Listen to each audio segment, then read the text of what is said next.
I'm supposed to be the franchise player, and we're in here talking about practice. I mean, listen, we talking about practice. Not a game. We talking about practice. Yeah. Not a game. Me. Bam, bam. Me, man. Not a game.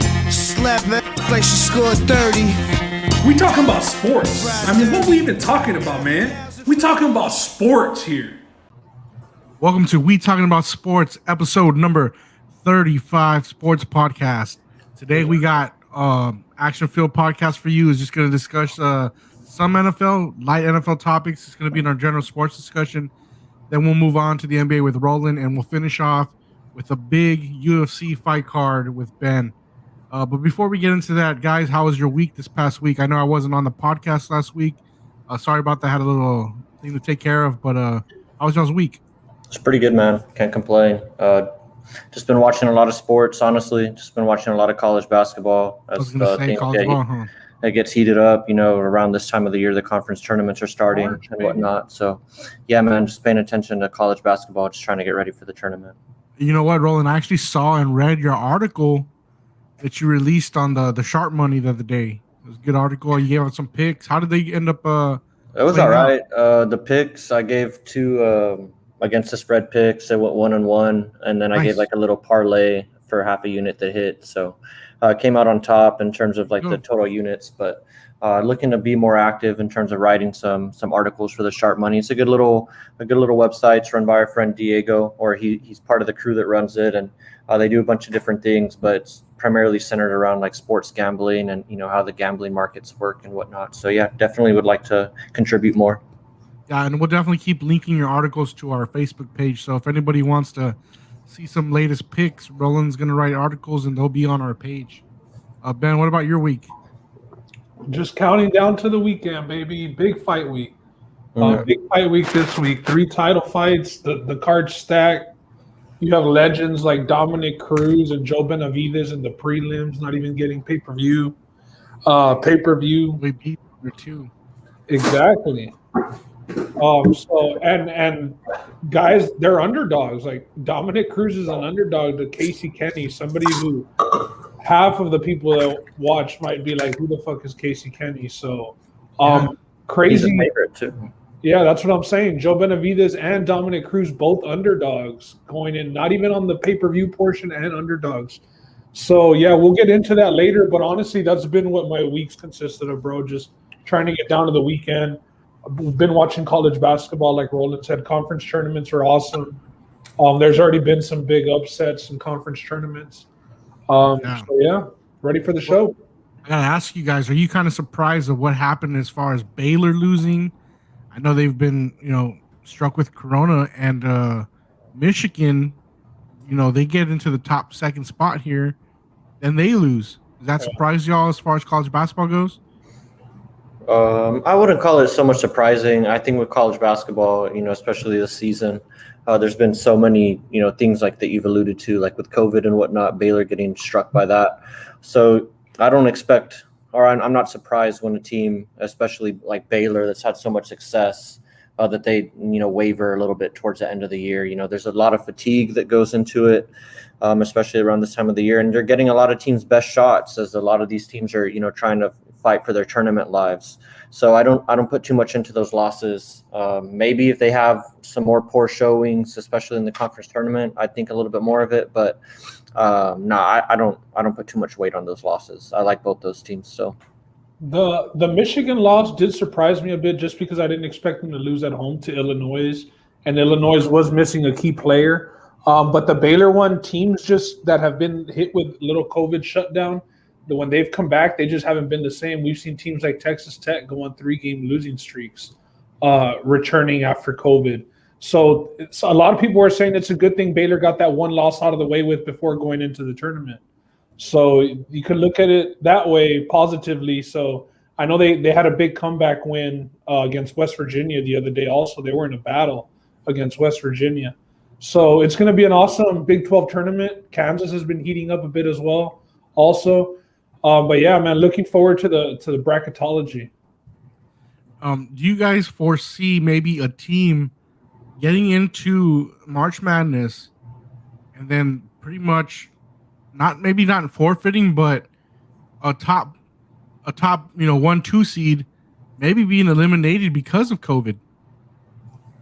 I think that's interesting. Interesting way of looking at it. I don't know what'll happen, if multiple guys are out, to where it's a problem for them fielding a team. I don't know what protocols they have in place for if something like that happens, but I wouldn't be surprised if like a key player goes down, and it costs one of these guys. But hopefully, with the way that the NCAA has this planned, which is going to be pretty much like a bubble, they're playing all of their games at one site.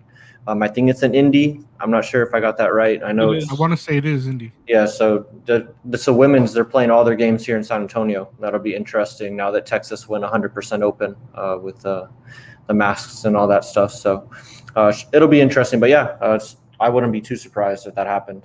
That'll be very interesting to see how the women's tournament plays out.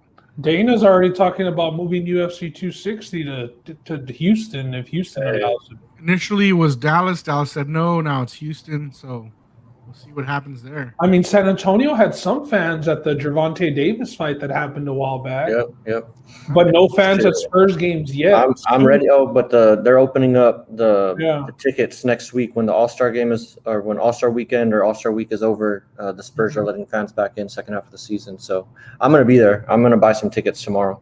They're coming out Friday. I don't know if you saw the Canelo fight this past weekend, but he also had quite a bit of fans in the stands there. It was an open arena. Miami. Open arena, though, so. Yeah, and a lot of people are complaining. Well, I mean, what a trash ass fight! What a trash ass fight, dude. Just like the whole COVID thing, though. Florida has been one of those states that's been wilding out since the beginning. So it's kind of interesting now that Texas is open up. Affects our sports, I mean, it looked good as far as the Super Bowl went. I don't think there's any COVID cases that were reported from that. So if they want to do open arenas, I think they can get it managed. Why not? I did see the Spurs are sticking to their reopening plan, so they're not going to go 100% just because Greg Abbott said that they can go 100%. They're sticking to as they should. They should do what's right for them. I saw the ESPN ticker said Alabama is going to fill up their stadium 100%, I believe, from August. Better believe they're going to be doing that. Well, let's move on. A big signing this week. A lot of rumors. I don't know if you even saw there was a Peloton profile that was made and supposedly was linked to J.J. Watt. Yeah. And it had a few teams listed as where he might be going as a potential destination.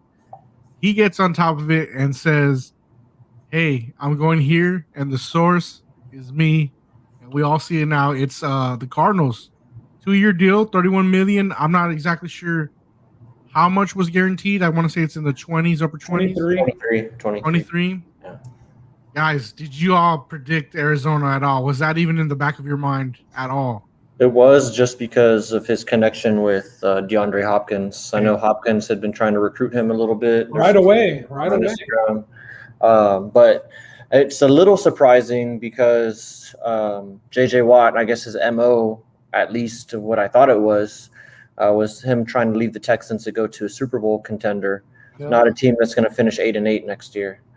So that's the only surprising little thing I take away from it. But the Cardinals are a good organization, though. He got paid, though. He got a lot of money. Like, people were saying he got overpaid. So in 2 years, when this contract's up, he'll go and play for a Super Bowl. Somebody will have him, I'm sure. Yeah, so this destination made me think more. It was just more about getting out of Houston than it really was about going to contender. That's what I got out of it. Or maybe just the money was crazy. Yeah, and he had the pick of the litter too, though. I mean, he was a complete free agent. The Bills were in the mix. The Steelers were in the mix. The Browns apparently offered more money, is what I was reading. So I don't know. He believes in Kyler more than Baker, bro. Well, there's another story that developed today. Chandler Jones will be interesting for another NFL team, and I thought it was a done deal last year that it was going to be a retirement. I'm talking about Big Ben Roethlisberger. He resigned for the 2021 year. He'll be returning. Do you see this now that Big Ben has come back? Maybe Drew Brees will be like, hey, Big Ben's coming back. Maybe I also should come back one more, try to get this done. I mean, he's training legs now, which Why train legs if you ain't gonna come back? You know what I'm saying? Drew Brees He needs to be training that noodle ass arm he's got. Is what he needs to be training. Yeah, I think Drew Brees might be a little too far off the hill. Yeah. But he has held his announcement. Like he did say, like, whoa, don't count me retired yet. True. So he's having second thoughts. This could motivate him, Justin. Especially, I mean, didn't they made it? It was a new deal because he was a free agent. His contract was up, or Roethlisberger was up, I believe. Or did he restructure? No, it's a new deal, I believe. Okay. I think his contract was up, and you saw him on the bench crying. It looked like he was done. Pouncey announced his retirement, so I thought, Pouncey's done. Roethlisberger's got to be, right? Guess not. Buys the Steelers another year to figure out what they're going to do at the QB position then. Yeah, maybe it'll be a Brett Favre, Aaron Rodgers situation where one more year and let the next person learn and they move from there. We'll see. Another big ticket item, Dak Prescott asking for Patrick Mahomes money. Dak Mahomes, man. I don't know about this one. I mean, what can you do for your team if you're having to pay one guy that much money? Like, what kind of team do you put on the field? Roland, work out the contract, Roland.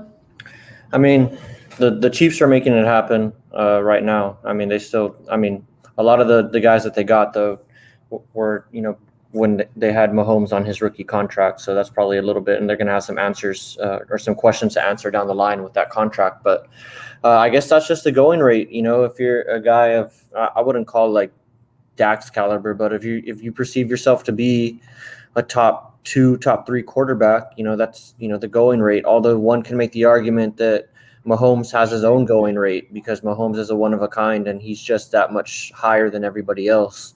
If I were Dak, I don't know what the specific numbers are, but that's just comparatively speaking, I'd probably be looking at something like Watson's number. But if you're in the driver's seat like Dak is right now, I mean, why not shoot for the moon? I don't know if it's going to happen. I think it's a little crazy, especially how reluctant the Cowboys have been to pay him in the first place. It's not looking good for his future with the Dallas Cowboys if that's the number that he's looking at. Before, everybody was talking about, they're arguing over the amount of time, the years on the contract. Yeah. The Cowboys wanted 5, he wanted 4 or whatever. Now it's, this astronomical number that he's looking for. And just, throwing it out there, he's kind of being smart because the market is going to reset again and he doesn't want to sign and then, somebody pass him up super easily. Roland, I was going to say, is that a result of how bad their season went without him? Yeah, no, it definitely is. It's 110% is the result of how bad the season went without him. I know he's coming off an ankle injury. The recovery words out of that camp are primarily positive. I think he's going to be ready sometime in the summer to go. He's going to be ready for the season for sure. And, there wasn't any, ligament damage to where there's going to be any, lingering effects and he's going to be able to be, 100% effective. But, he put up the numbers while he was healthy. The numbers didn't translate to W's though. I mean, because there's I think we talked about on the last podcast, Ben, the Cowboys have a lot of other issues. Right. Just because you sign Dak doesn't, mean that the defense hasn't been giving up 30 points a game and can't, stop anybody or stop a bloody nose. So there's a lot of other issues the Cowboys got to account for. But with Dak, at least you can win some games where the defense gives up 30. Yeah, and it's just, it's funny because, and I got to, preface all of this, but, we were talking about in the beginning of the season, before the season even started, when we were doing the breakdowns over the NFL teams, that Andy Dalton let the Cowboys, have a little bit of, leeway and a little bit of leverage saying, hey, we got Andy Dalton, the quote unquote best backup in the league. And then you saw how all that worked out. But the Cowboys were playing with, 4 out of 5 backup offensive linemen for most of the year. I mean, that's terrible. I mean, if you don't have your starting tackles, I mean, you're not going to win very many games. You saw them try and play offense sometimes this year. It was putrid. I mean, it's hard to watch at times when you can't score a touchdown against the Redskins. One of the, worst experiences as a fan. But I don't know. Man. It's crazy. In hindsight, it's crazy looking back at it was like a blessing in disguise for Dak to get hurt because I mean, shit, look at the type of money. Look at the position he has the Cowboys in now. Well, because the thing is, you can always – well, you never know how you're going to do without him. The Cowboys know exactly how they do without Dak Prescott. Right. Now they do. And that's the top 10 pick in the draft. That's how, competitive or, not competitive they are. But a lot of things went into the season. We talked about it throughout the year. A lot of players weren't buying in. A lot of people questioning the coaching staff. There's a lot of shit going on with the Cowboys, and paying Dak that much money is kind of worth it when you think about the dysfunction of the organization. It's the quickest fix. Yeah, and I mean, if you don't have Dak, what do you have? Unless you're going to go out and maybe get a Mr. Russell Wilson. There you go. It's a sign and trade maybe at this point. I mean, even today there was other reports that the Seahawks will be fielding offers. Instead of just being like, no, the lines aren't open, he hasn't requested a trade. Okay, we'll field offers. And relatively speaking, Russ would be on the cheap for his current deal right now, because he did his deal a couple of salary cap bumps ago. When he made that deal and he came out on Instagram. When Luck did it. Yeah, he came out on Instagram with the chains. It was it was like a pre-planned thing. It was all corny and stuff like Russ. But anyways, he's a baller. I would love to have him on the Cowboys. But that does not – I'm not saying that because I don't want Dak. Dak is still the number one and best option for the Cowboys, because you're still going to have to buckle up and pay Russell Wilson at the end of the day. Yeah, he's on a good deal right now, but he's coming towards the end of that deal in 2 or 3 years. He's still going to be in the quarterback prime of his life, because quarterbacks, their primes last until – if you're Tom Brady. At the end of this deal, you start getting the QBs on like those 2-year deals, not 5-year deals. But you're going to have to pay him nonetheless. For sure, but you're not locked in long term like you would be with Dak. But that could be better. You lock in Dak long term. It's not. But you lock him in long term, and the salary cap does increase every now and again, and that's how these quarterbacks. You saw what happened with Julio Jones. It does, but the thing is, we just think that this price is already crazy for a QB like Dak, right? I mean, I think it's crazy, but the number is going to get bigger. The number only gets bigger. But I think because the QBs are going to get better than Dak also. It works both ways. I just don't see, let's say, Jared Goff would be a bad example. But, obviously we expect Joe Burrow to be getting more than Dak, right, because of where he was picked in the draft and shit. So those guys are going to reset the market for sure. If, their play on the field comes through, for the next 2 or 3 years out of their, their rookie contract. The early thing, they look promising so far, but you're right. Injuries could derail. Yeah, I'm just saying, like Dak, it's crazy to me because the Cowboys hit a home run with Dak. They drafted him in the 4th round. You don't get that in the 4th round too often. They should have just locked him up earlier, man. That's the story of this all. They should have locked him up before Jared Goff got locked up. That was the beginning of the end. When Jared Goff got his contract, when Wentz got his contract, and just the messages that come out. It's like, oh, we love Dak. We want him to be our quarterback. We want nothing but Dak Prescott to be the starting quarterback of the Dallas Cowboys. Then why isn't he paid yet? Why isn't he locked up long term? If the Cowboys wanted to get the deal done, they would have got the deal done. You saw what the Texans did for their boy. They got the deal done for Watson. The Ravens, the Chiefs. You saw the Ravens, the Chiefs. Everybody's getting the deal done for their boy. If they're really your boy. Yep. So not looking good right now for Dak Prescott and the Cowboys, unfortunately, because I do want him to be the quarterback. I believe in him. The Eagles even gave it to Wentz, and now they dealt his ass for a second. Yeah, it's just crazy because I'm a big Zeke Elliott fan, but the Cowboys had no problem paying him. That's where they were backwards. The situation should be with Zeke, not with Dak. Yep, and I love Zeke. Don't get me wrong, I'm the biggest Zeke fan. I was so reluctant to say that he was playing poorly this year or subpar, below his standards, because he still did better than a lot of running backs. But he was coming out being the leading rusher in the NFL, though, right? Yeah, for sure. Yeah. For sure, of course. And he still got his 1,000 yards. Let's just keep all that in perspective as well. He still got his numbers. Makeshift O-line. But what I'm saying is Dak Prescott should be the cornerstone of your offense. Zeke Elliott's not the cornerstone of your offense. He's not. It's Dak Prescott and those receivers. So, I don't know. Okay, but I got to ask you, before we leave this topic, at this number, has he priced himself out of being re-signed by Jerry Jones? Probably, yeah. Ben, anything on that one? Yeah, I mean, they're probably going to franchise his ass again, is all I could see, because they're not going to pay that price. Well, Ben, you did mention earlier possible signing trade with Russ. And there's another quarterback in Houston who's also been asking for a trade, saying he's going to sit out. Yeah. So I got a little proposition for y'all. I got a question. Between these three quarterbacks, Dak, Russ, and Deshaun, which quarterback do you see is the most likely one to move and be on a new team between these three? You would think, based on contract situations off the bat, you would think Dak, because he played the year on the franchise tag, and Deshaun just got locked up for 5 seasons last year.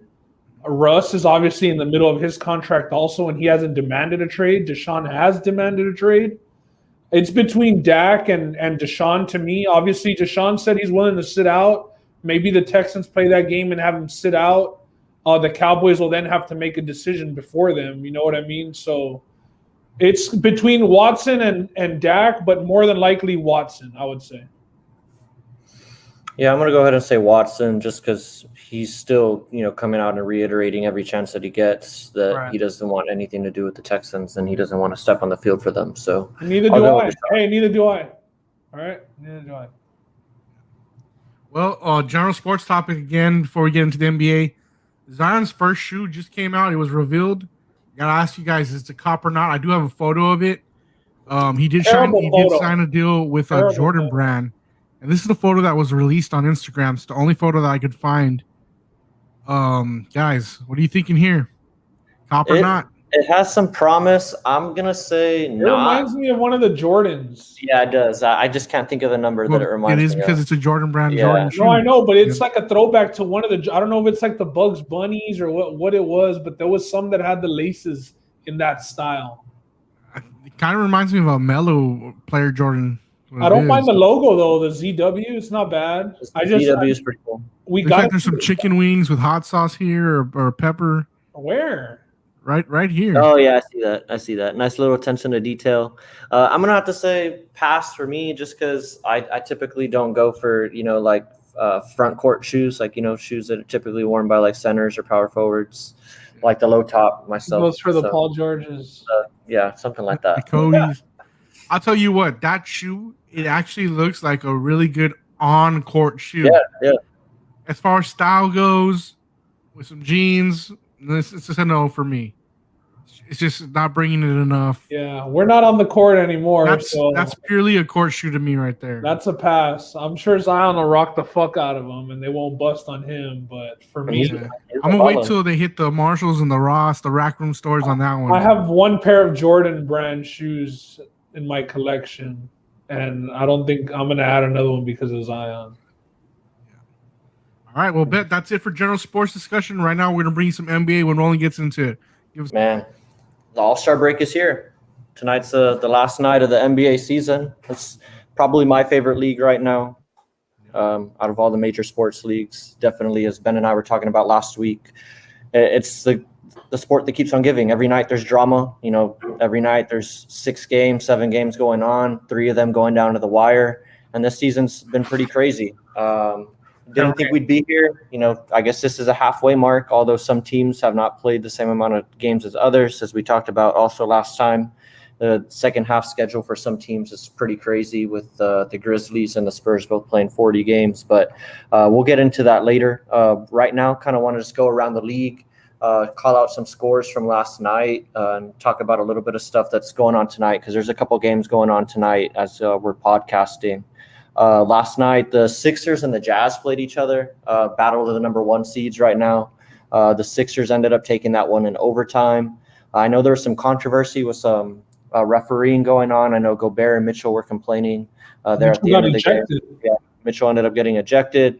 The referees have been making a name for themselves this season more than any others than I can remember. I saw Devin Booker got ejected on a primetime game a few nights ago against the Lakers. They still beat the Lakers. That was embarrassing. Still beat the Lakers, yeah, exactly. Hey, Justin, you're going to have to answer for that shit in a bit, all right?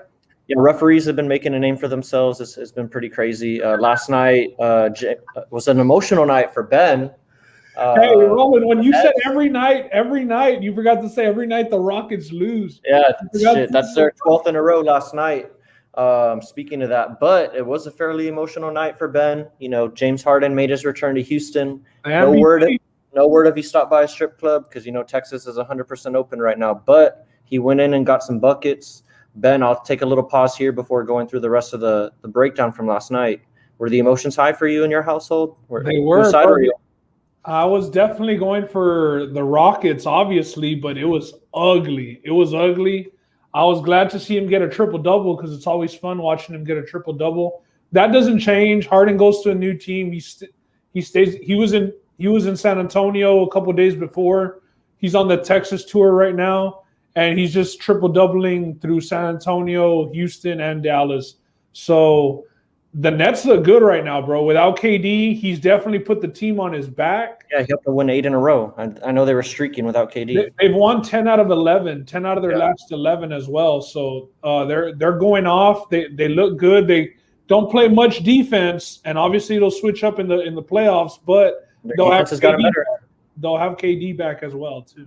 And they have been playing better defense. I know a lot of people were talking about that this week. Their defense seems to be coming together. I know they're one of those teams that employ an offensive and defensive coordinator, so it looks like it's helping. They got 3 guys on the bench to call plays for them. So Ben, where's your boy at though? Like, it's been a while already. What's up with him? Who's that? Wood. He's coming back after the All-Star to help my fantasy team. But like, what's up with it? Like, what's the ankle? Is the same ankle? He's a big man wearing low tops, and that's I saw him in high top Kobe's the other day. He did say that he could play if he needed to yesterday. So good news for them. He'll be coming back. He'll be coming back after the All-Star break, and Kevin Porter Jr., who we got through trade from the Cavs, called up. 20-year-old shooting guard. He's getting called up he's been balling up with the Vipers. He's had 3 triple-doubles in his last 5 games with the Vipers. Oh, he's ready to get called up. Kevin Porter, he's getting some good run. So we'll see. Yeah, other scores throughout the night. Last night, the Lakers dropped another game in the nightcap against the Kings, 123 to 120. LeBron went off, though. He had like 38, right? Or he didn't even play. He played the night before. He put up 38, and they lost. LeBron didn't play last night, but there's still something to take away from that loss. What's that? I mean, Kuzma dropped 25. Schroeder ends up dropping 28. And Schroeder's a big piece, Montrezl Harrell dropped 26. Those are 3 guys that, in the 20s, it's something that they don't get to do when LeBron and AD are in the court all the time. So it's good to see that they're able to carry the team somewhat when LeBron's gone. Then we also got to see Taylor Horton-Tucker take over the point guard position a little more. Not the best performance, but he had a few looks and 5 assists that came in clutch. So we didn't get the win, but there's still a positive takeaway for me, at least on last night's game. I didn't watch I know the Suns and Lakers one was on TNT, right? Or yes, that was on TNT. How did that play out? I just feel like these back-to-backs, it was off of back-to-back, and I think it was too much for LeBron. That was the first night of the back-to-back. Yeah. When LeBron played. So, and I think without AD, it's going to be tough to beat teams like this. As you see now, the Suns, they're in the 2nd place in the West now. They're not a bad team. The Suns look good. I know we're going to get to that later, Roland, but you got to think that coach could be up for Coach of the Year. He has to be in discussion for sure. Has to be in. Again, hate to bring it up. Seems like we talk about it a lot, but Chris Paul, man, you want to win. Put him on your team. Wrapping up some of the scores around the league last night. Game of the night, in my opinion. Trailblazers Warriors. Dame time once again. We were talking about it in one of our group chats this morning. I don't know how guys keep on letting him, do what he does out there. It seems like they're daring him to shoot it. I know hypothetically and percentage-wise, you want him to take those shots other than getting to the cup or something. But my argument is anybody but Dame. Make anybody but him beat you. That's my argument at the end of the day. But needless to say, he hit another game winner. I think he has more game winners. I saw 29 game winners or game tying field goals or go ahead. I don't know what it is, but it's the most since he's come into the league since 2013. I agree with Roland. There's going to be instances, and this was one of the latest examples that I saw of it, the Spurs against the Thunder a couple weeks ago, where they just went off of Dort. They doubled off of Dort, left Dort alone in the baseline, and Lou Dort, who's a terrible shooter, ended up hitting a game winner, and that's fine. You live with that. Let Gary Trent Jr. shoot the game winner, not the guy who leads the league in game winners, in the last 5 years or whatever it may be. But I agree with that. I agree with that 100%. And especially when they're letting these guys get to their spots. Luka had a game winner, I believe it was against the Celtics also a week ago, and they just let him, like you saw Brad Stevens waving, like move. He's trying to get to his spot to step back. That's what it's step backs. It's step backs every single time. It's a rhythm shot. Yeah, for sure. And these guys just some guys aren't sitting on it. It's like let them drive, bro. The help's there. You're there to take away the shot. But yeah, deep shot, but that's regular for Dame now. So Ben, what you said though, McCollum's out. He's on a foot fracture. Make Gary Trent shoot it that night. Gary Trent was 1 for 8 from the 3. That's the guy you want shooting the ball. You have to make him shoot. Good, don't give Dame time. He has been playing good, but gotta anybody. He was off that night. Let Melo. It doesn't matter. Gary Trent, Melo, whoever, but not Dame. Yeah. Same thing goes if you're playing the Warriors. You don't let Curry shoot the last shot. You make Draymond make the play the way that the Blazers did after Lillard hit that shot. The Warriors still had a possession. They made Draymond make the play. Lillard ends up stepping in to take the charge as well to seal the game. So hats off to Lillard. He finally beat the Warriors. And Warriors lose another close one. They can't seem to close the game. They had the lead in that game. I gave it up. That bumped them out of the playoffs. Yep. And did you talk about the Pelicans last night? Because they made a late push, but they couldn't get it done. I didn't. Ended up holding them off. That game was 128-124. Pelicans ended up scoring 45 points in the fourth quarter to try to come back. I don't know how the Pelicans score so many points. I mean, they score a lot. Don't get me wrong, but it's just that watching their offense sometimes for me, it's hard to watch. But Zion, is hard to watch for me. Zion's been like Eastern Conference player or Western Conference rookie. Or I don't know if it was rookie or player of the week, but he's been snatching up awards, scoring like 27 points and shit. And the thing with Zion is like you let him shoot the 3 or whatever, and you sag off. But even with guys sagging, like he still drives in and finds a way to float around. He's not settling. He isn't settling. It's ridiculous. That athleticism on that guy. The one thing I'll say about the Pelicans is like the Ingram and Zion minutes together, they just can't figure out who they're gonna play through, and they play way better when they stagger them and they play alone. Mm-hmm. I've watched a lot of the Pelicans on League Pass, because they're pretty fun to watch, but they struggle when they're both in there.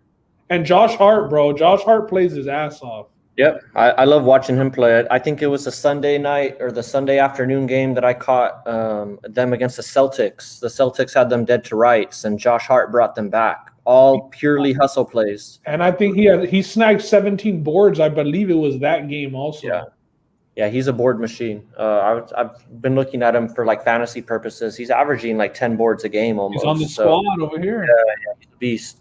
And then I just want to give special shouts. And then if you guys have anything you want to talk about from last night or any of the games that are going on right now, to TJ McConnell. He got a triple-double last night. I know that's not too crazy because everybody gets a triple-double almost every night, but he got a triple-double with steals being one of the categories. He had 16 points, 10 steals, and 13 rebounds. Who were they playing? They were playing the Cavs. Okay. And I think they lost that game, if I'm not mistaken. No, they won 114 to 111. They came back because Garland got hurt. He left and scored 32 points in the fourth quarter alone too. They come back. Yeah. McConnell, another guy like Josh Hart, hustle plays, makes a name for himself on the roster last year. I remember. For sure. He would make plays for them. I'm gonna shout out. I always say Kentucky guys. Always Kentucky guys when they come into the league, they're good for a couple games. I know I've been kind of high on Keldon Johnson, and he's kind of simmered down to his. He got off to a hot and early start as a starter, but PJ Washington, man, PJ Washington had 42 points in a comeback win against the Kings, bro. So they were down 8 points, and the Kings were shooting free throws with 1:30 left. I'm just talking about that night, Roland. This comes with a disclaimer. I'm guys. talking about that night. I know, but I'm saying Ben forgot to give you guys a disclaimer, people and viewers. Ben is an owner of PJ Washington basketball cards. I never expected. You never expect PJ Washington to score 42. There's a reason. Would you ever expect if I told you PJ Washington was going to score 42? Would you say, yeah, I'll believe that? No, but it was one of the worst beats. It was on bad beats, and now I bring it up, and oh man, I'm not saying anything. I have a best interest. I ain't trying to sell. I'm not selling PJ Washington cards, right? Guys, a little disclaimer as to why Ben's bringing up PJ Washington. Because I never expected him to have 42 points. No, that's fair enough. Is that fair? That's fair. That's not how many cards do you have? That's not an everyday How thing. many cards do you have? It's not about that. I'm not selling, all right? How many cards do you have? Not for sale, not for trade, all right? NFT. Got to get the top shot. There's multiple meanings to that NFT now. I see a lot of shit going on with the Top Shot and all that. I'm not about it yet. I know Justin owns a couple Top Shots. I have a Top Shot account, but I'm still not for anything that I can go to YouTube and access myself. And you're going to tell me that you own it and it costs $100,000 because you own it. I don't know. Maybe I need some education, Justin. After the podcast, we can talk about it. Justin can help you out. But that wraps up the Around the League. And I know we mentioned last day before the All-Star break is today as we're podcasting.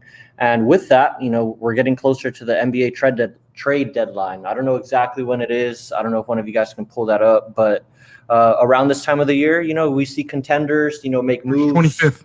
March 25th. So we still got some time, but we have entered March and we're getting closer to that deadline. And there's some names that have been out there. Some names like Bradley Beal, who's been out there since it feels like the end of last season. His name's been in trade talks. Zach LaVine is listed here. A hell of a season he's having. Hell of a season, but they're having a lot of success. He's the cornerstone for that success. I think they're going to want to keep him. Then you see guys like veterans like Kyle Lowry. Maybe the Raptors don't want to pay him anymore. He's on quite a hefty contract right now. He's getting paid about $31 million this year for being 35 years old, and he's averaging. How many more years is on that contract? I want to say he's got this year and one more, or I think this might be his last year, and he might come back and be a free agent for them and re-sign on a cheaper deal. But maybe you want to get rid of him and free some stuff up on the books for next year. Then another name, Kristaps Porzingis. He's had some injuries. Victor Oladipo's there. Another hot name because of turmoil in Atlanta has been John Collins. So the Rockets. And then, speaking of the Rockets, Oladipo's name is on there. And PJ Tucker. And just so you know, Oladipo rejected a contract for 2 years, so maybe he does get moved. Oladipo wants to be in Miami, man. And then a little dark horse, a name that it's still a household name because of the career that he's had, but he's kind of fallen off, is Blake Griffin. He agreed not to play with the Pistons. It's been mutual until they find a home for him. That's not Detroit. He played good 2018, 2019. His usage rate was the highest it's ever been. He was pretty much a point forward, do it all for Detroit, although it resulted in them. I think they nabbed the 8th seed that year, and that's when he went out in that huge brace, and it did not look safe for him to go out and play. Has been off ever since then, but his name is in trade talks. Any guys or on that list or any teams maybe that you guys are looking to get moved or make moves? I think Blake Griffin does not get traded. Oh, you think he stays with the Pistons? Not that he stays, but that he gets bought out. Okay, and he ends up on your Lakers or what? Pay up that $39 million. You know it, Roland. No, that's not what I'm saying. I'm just saying who's going to pay the $39 million and make the trade right now? The way he plays, he played above the rim, and to be frank, he can't even get to the rim anymore. He hasn't dunked it this year. I mean, he's only played a couple minutes, but he hasn't dunked at all. He has not. He looks like the ghost of himself. It's bad, bro. It doesn't look good for I him dropped him off my fantasy team, that bum. So he's averaging 12 points, 5 rebounds. That he used to be 20 and 10 almost nightly, right? So one of my favorite players to watch, but yeah, he was a highlight reel. So I'm gonna just say it. I'm gonna stick to my guns and say Blake Griffin doesn't get moved through the trade, but instead that he gets bought out.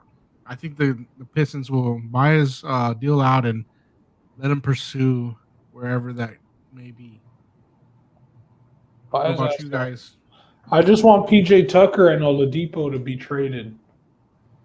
I can see PJ Tucker moving. They said PJ Tucker, the Bucks or the Lakers, so we'll see.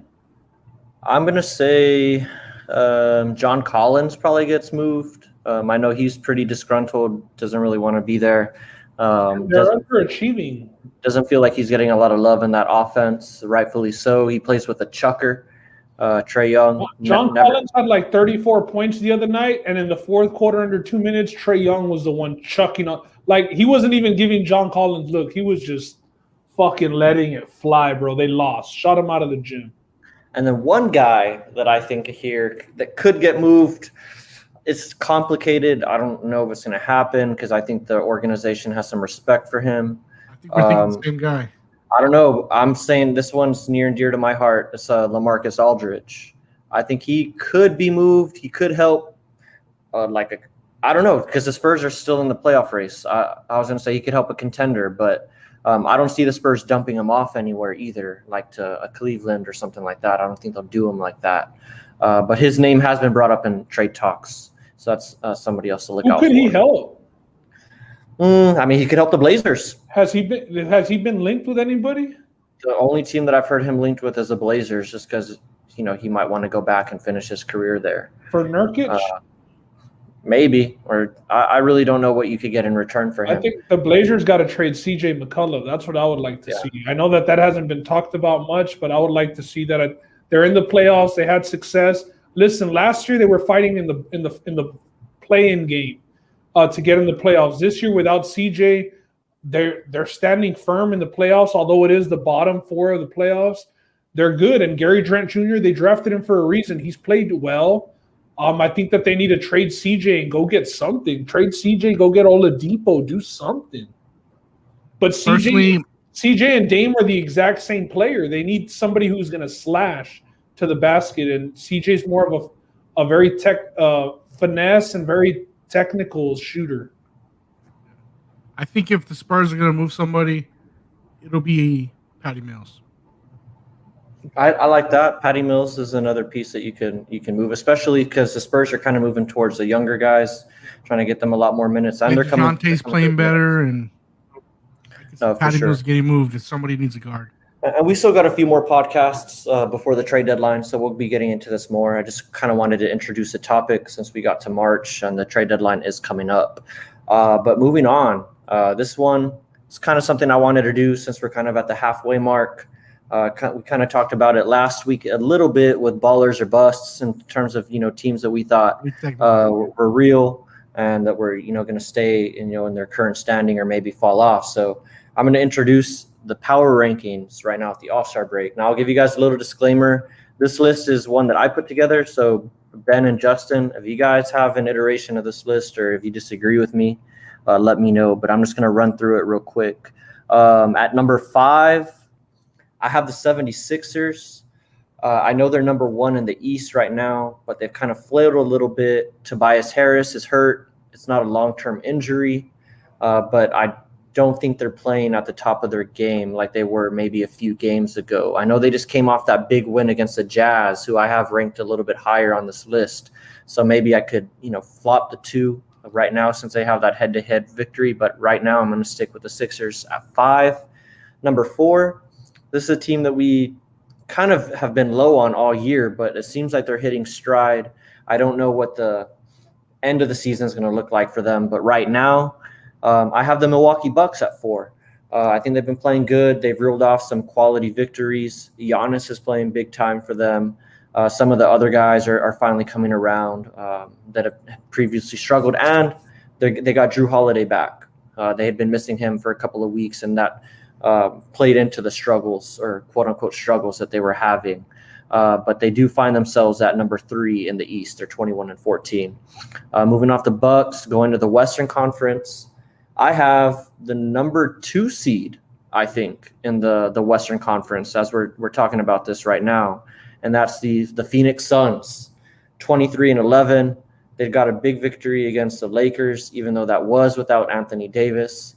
A team that I don't have on this list, by the way, I'm just going to go ahead and say that, and that is because they don't have Anthony Davis and because they've been flailing a little bit. This doesn't mean that I don't think the Lakers are going to come back. I'm just saying as of today, right now, I don't have them as a top 5 team. The Suns I do have at number 3. Chris Paul, as we just talked about right now, is taking the Suns to another level. Devin Booker, all-star game nod with that injury, averaging about 25 a game, coming into his own. Hopefully Chris Paul helps him to continue to take those next steps. But this is a team that they D up. I think the biggest liability is kind of, we talked about it last week, DeAndre Ayton getting switched on, those pick and rolls, since this is a switching league. DeAndre Ayton finds himself in some peculiar situations, and he just looks helpless at times. But I like the Suns are playing winning basketball, and that's all that matters at 23-11. Number 2, I have the Jazz, number 1 seed in the West. Just going to leave it at that. They've been the most consistent. Mitchell and Gobert, both guys playing at the top of their game right now, both guys in their prime. And then number 1, this team does have injuries, but they've been getting victories, and that's all that matters here. Ben said they've won 10 of their last 11. That's with KD on the bench, and that's the Brooklyn Nets. I think they're the number 1 team in the league right now. I think they're primed to win the championship as we sit right now, and I have them as my number 1 team in the league. Guys, I know you're ready to chime in. I know before we got to the list, you guys had some questions about it. Whoever wants to go first, do you guys have your own top 5, or do you guys have any holes to poke? I like your top 5. I'm fine with the Nets being up there, the Jazz being up there. Suns, I'm fine with that too. I think I would just put the 76ers above the Bucks. And for me, power rankings is just what you've done lately, not necessarily, overall records. Yes. So the 76ers, they're just coming off beating the Jazz. So I would put them above the Bucks. Other than that, your list is solid to me. I don't think there's any holes here other than that. Yeah, I mean the top 5 as of, like we said, power rankings the last week, 2 weeks, whatever it may be. Exactly. Yeah. I would still have the Jazz as a number 1 team. I would followed by the Nets. Then I'd have the Sixers at 3, Suns at 4, Bucks at 5. I mean, obviously the Lakers belong in the top 5 when healthy. But right now, I mean, they're on a pretty bad losing streak. I think they've lost 7 out of their last 10 or something like that. Yeah, that's correct. They're 3-7. So, it hasn't been going too well for them, and that's why we have to exclude them from this list. Not hating on the Lakers at all by any means. It's obvious. We're 3-7, but we're still in a good position. Vegas, I think, still has us on the best odds to win. Oh, yeah, because when healthy, there's no doubt that they're a top 5 team. So you just got to hope that, AD coming out of the All-Star break, he's not going to play, so he is fully healed. So I have to ask, without him, it's going to hurt. I have to ask, Justin, do you think that we do see 100% AD at any point this rest of the season and the playoffs? Because everything hinges on him. It's my biggest worry right now, and his history, up until last year, I don't think he's finished the whole season in his career. Up until last year, where he finally finished the whole season off, he hasn't. He's notoriously known to cut seasons short because of injury. It's hard being a big man in the league. It's a wear and tear on your body. I am worried about this. This is, let's just hope it's worry meter. At least it wasn't. Justin, worry meter 1 through 10. Are you a 7? I'm at an 11 right now. Oh, Justin's panicking. We haven't looked good without him. There's a lot of sets that don't look right without AD. You don't get the 2-man game that you get with Schroeder and D when he's out. And defensively, man. Yeah, that's the biggest thing. Rim protection. Because to be honest, Trez, as good as a defender he is, he's still 6'7". Yeah, he's gonna get eaten alive by an Embiid type. And I think the other thing too that the Lakers, and a lot of people have been talking about this. I don't think we're, breaking any news or being over analytic or anything, but LeBron James, yes, he's the GOAT. One of the GOATs, whatever. Not having that discussion, but he is. And again, he's 36 years old.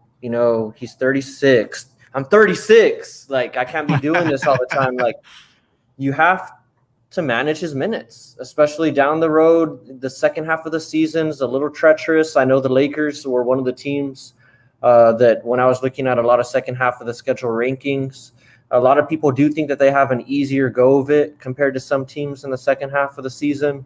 Not as many back-to-backs as some other teams. We still got 14 back-to-backs, though. Oh, okay. So, I mean. Not as many as the Spurs. I think the Spurs have the most, like 15 or 16 back-to-backs. I was looking. The Spurs have some crazy road trips. They play five game road trips like 3 or 4 times. That's something crazy, but whatever. You're going to have to watch LeBron's minutes, and I think the Lakers can do that and say, for lack of better words, fuck it to the standings and home court advantage. There's no such thing as home court advantage this year.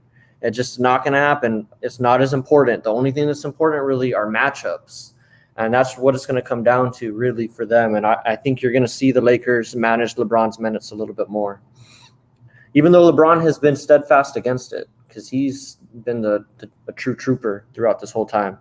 But we saw how he looked when it was back-to-back overtime games. Mm-hmm. You know, those legs aren't as fresh as they were 2-3 years ago. You can just see it. Any team that you guys think might jump into this top 5 other than the Lakers before we move on from this? I think the Nuggets could. The Nuggets have been surging lately. Jokic, we'll probably get into it, but he's in the MVP discussion, the type of season he's having. They've been playing better, and I just expect them to be one of the top 4 teams. They've been that. You know, they were that last year. They've won playoff series. They've won at least one playoff series, I believe, the last 2 seasons. So I expect the Denver Nuggets, a more experienced team, even though losing Jeremy Grant and a couple of those other guys, they're going to get healthier. They have some Gary Harris and some of those guys out. So I expect them to keep climbing. Like the Mavericks to jump in, 3-game win streak. One of those teams is the number 1 power ranking here. Nets. Is Kristaps going to stay with the Mavericks? He's on the rumor list to move. So nobody wants his ass, man. Nobody wants his ass. He needs to stay healthy. But what do they do? Trade him for obviously you don't trade him for John Collins, but that Capella and Porzingis might be decent, right? Because Porzingis can stretch the floor. I think the whole John Collins thing is that him and Trae Young just don't get along. Yeah, him and Trae Young don't get along. He doesn't like the offensive philosophy. Everything's built around Trae Young. Yeah, I mean, I wouldn't like it either if I could give you 20, 25, 30 points a night and I'm not getting touches. So. All right, well, that's the power rankings. We'll hopefully do this maybe in a couple of weeks, like at the next quarter break or whatever, before we get to the end of the season and update these power rankings. What our list looks like then. Yeah, I'm down to do it maybe like in a month or so before we get to the playoffs or something like that. Maybe 20 games into the new second half of the season.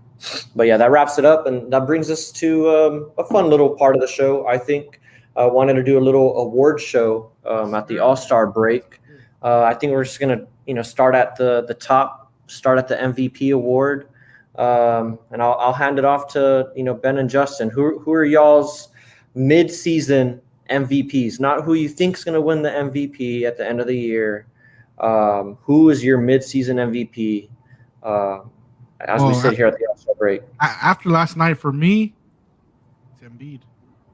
Embiid. Okay, you said after last night.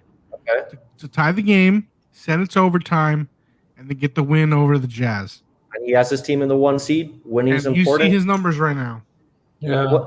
He's at 30-11 last time I checked. It's hard to deny him right now. He's at 30-11, and he's been carrying that team. Justin just snuck in there and stole that from me. I don't want to be contrarian just to be contrarian, but if we're being honest, Joel Embiid is the midseason MVP. Averaging 30 and 11, the 76ers are in a 1 seed with a coaching change. Everybody was saying they should have traded Ben Simmons for Harden, and Daryl Morey's over there kind of like, well, maybe I should have, because Harden's definitely in the MVP conversation. He just started getting going a little bit too late, Yeah. But, I mean, I'm surprised the 76ers are the 1 seed, to be honest. Obviously, the East, most of the teams have fallen off a bit, but the Nets are definitely surging, and the Bucks are, like you said, gaining momentum again. We'll see if the 76ers can maintain that number 1 spot. But if they do throughout the season and Embiid keeps up this, I mean, he's the second leading scorer in the NBA right now.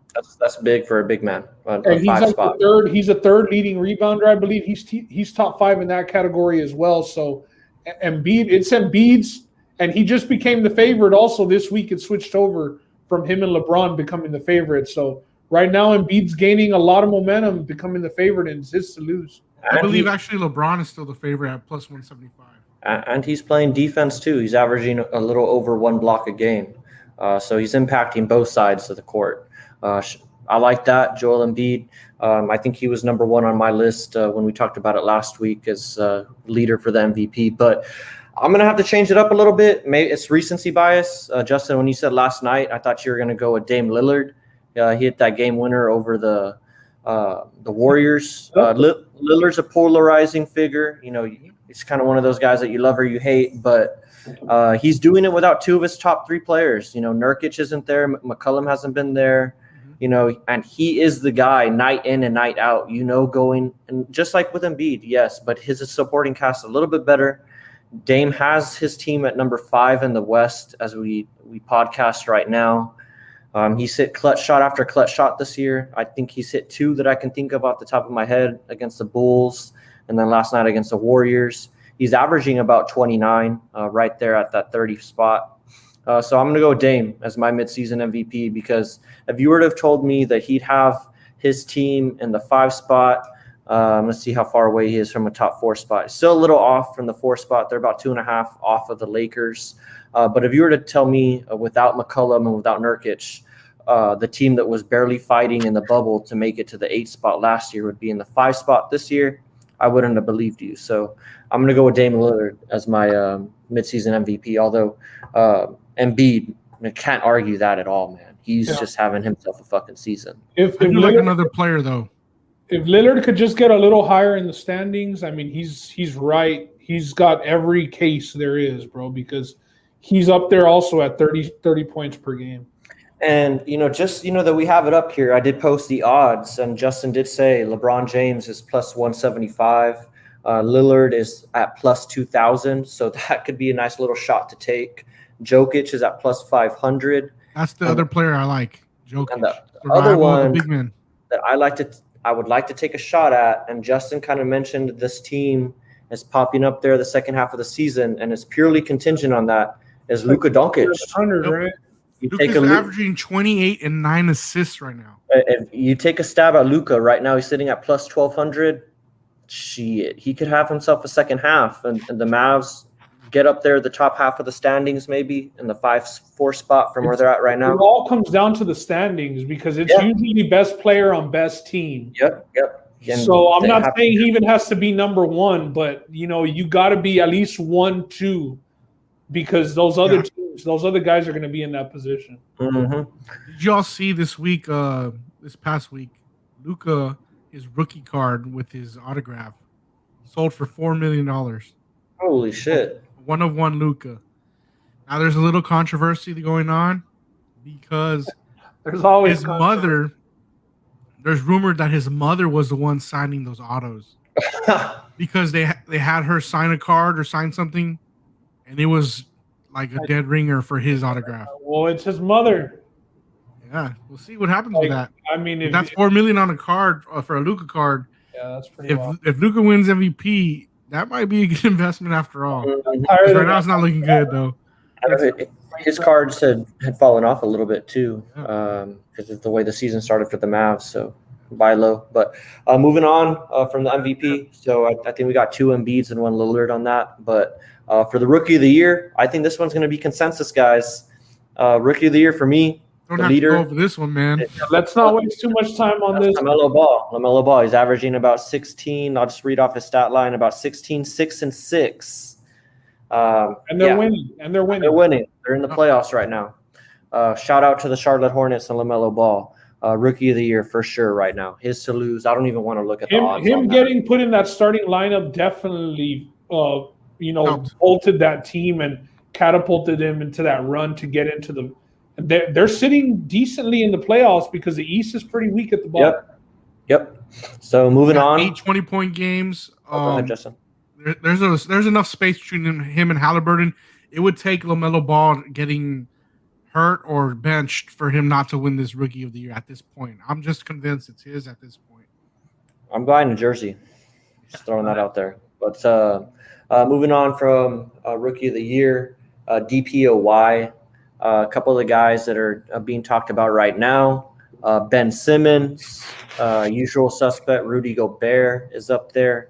Miles Turner is up there. And shout out LeBron James. He's in this list, affecting his team in all facets as he usually does. Who's y'all's midseason DPOY?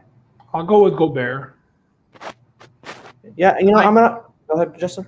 I like Gobert, but I also like Jamal Murray here. Okay. What's the case for Jamal Murray? Just the way he closes out on shots, the percentage when he's guarding, it's low, man. And that's big time. This is a league that you got to close out on. It's a rotation league. That's big time. And he's helping out that team on both sides of the court. I know there's talks about his offensive production this year, but it seems to be coming together for him. I'm going to have to go with Ben Simmons. Ben Simmons is a guy that picks up the best player on the team each night. He leads the league, or he's tied for the league lead in deflections. So he's there on the passing lanes. He's getting after it and the hustle plays. He's recovered loose balls. He recovers over one loose ball a game. That's a crazy stat to keep track of, but keeps track of his hustle, and he's up there. So, yeah, I'm going to give it to Ben Simmons. I know it's a guy that people like to make fun of because of his three-point shot, but no doubt about it, this guy gets after it on the defensive end of the court. 1 through 4. Mm-hmm. Now, this is probably my favorite category. I like looking at this one every year. Is Most Improved Player of the Year, 2021. I have a little rankings right here that I pulled up. It's just a random to give us a feel for the names that are there, and you guys can reel off who you think is going to be there. It's hard for me, man. You know who I want. I know who you want, but I'm going to call out there's Jeremiah Grant on this list. Big name, big jump, moving over to the Pistons from the Thunder. Christian Wood, becoming a household name with the Rockets, calling out Shaq, calling him a casual fan. He's balling. He's been hurt a little bit. He was probably my favorite player this year too because he's on my fantasy team. Yeah, he got hurt. Yeah. Christian Wood, big jump this year. Another guy gets a lot of love. He made an All-Star, rightfully so, because everybody was down on this guy. And that's Julius Randle. He's averaging 23, 5 assists, and 10 rebounds, and he's the best player on that Knicks team. Shout out Julius Randle. Has the Knicks in the playoff picture. This one, I don't know why he's up here because I think he's been doing it for the last 2 to 3 years, but I'll call him out anyways. Jaylen Brown for the Celtics seems to have taken another step forward on his offensive game. Had been calling him better than, or considering him being better than Jason Tatum. That's why he's on here, because they have him on that scale now. Yeah. And then number 5, special shout out here, Chris Boucher. I think this was a Raptors guy that wrote this article. But 13 points a game, 6.5 rebounds, 2 blocks a game. Anybody there that you guys like as the most improved player, or anybody else that wasn't named? For me, it's between Grant and Randall. It would have been Christian Wood until the injury. I can't put him in there now because a whole nother half for a while. But this is midseason. This is midseason award, so it's a two-man race right now between those two. Christian Wood comes back, continues to do his thing. I think you got to put him back at number 1. I would give it to Julius Randle if we're doing, but I would have Christian Wood second just because he's averaging a double-double, and then Grant after because he's averaging the most points per game, but the other guys are giving you double-doubles. But Julius Randle has been, I would say, the heart and soul of that New York Knicks team. He's been willing them, carrying them more. He's been the guy that they lean on to put him over the top. So I'm going to go with Julius Randle. I like both of those picks. For me, my pick right now, mid-season award and most improved player, I like to look at the point jump from year to year, the statistical jump from year to year, and that's Jeremiah Grant. He's pretty much doubled his points per game. He's at 23.4 points a game. He was averaging 12 last year. Guys talk about. I always remember DeAndre Jordan, and one of the ESPN analysts was talking about, when guys have the opportunity to take a jump and go somewhere to be the man, they find out exactly how hard it is to be the man, and sometimes that scares guys.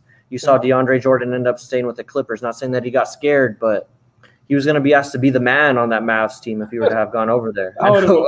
Yeah, he would have been asked to be the man. You know what I'm saying? Like back to the basket and stuff like that. Jeremiah Grant took a bet on himself, left the Thunder, went to the Pistons. Dude is balling. Was it the Nuggets? Oh, the Nuggets. I'm sorry. I get him confused with. I guess did he spent some time on the Thunder? I want to say spent time with the Thunder. Yeah. He was a big part of the Nuggets. Yeah, the Nuggets. And he's averaging 24 points a game right now. But special shout out because you guys both gave two people that you like. I got a shout out to Jonte Murray, man. I'm sorry. He had an off year last year. Coming off that ACL injury, but this year, second full year back from the ACL, guy has taken a jump. He's the leader for the team, affects the court or affects the game on both sides of the court. He's in the passing lanes. He gets steals, making all the right decisions. Decision-making was a big thing for him last year, but he's making a lot of the right decisions. And his points per game has gone up about 6 points. So big jump for him there. Got to give a shout-out to my Spurs guy, DeJounte Murray. For sure. Got to be in the race for most improved player. Another cool category that I like to go over now that we got that one out of the way is Sixth Man of the Year, the Lou Will Award. Unanimous.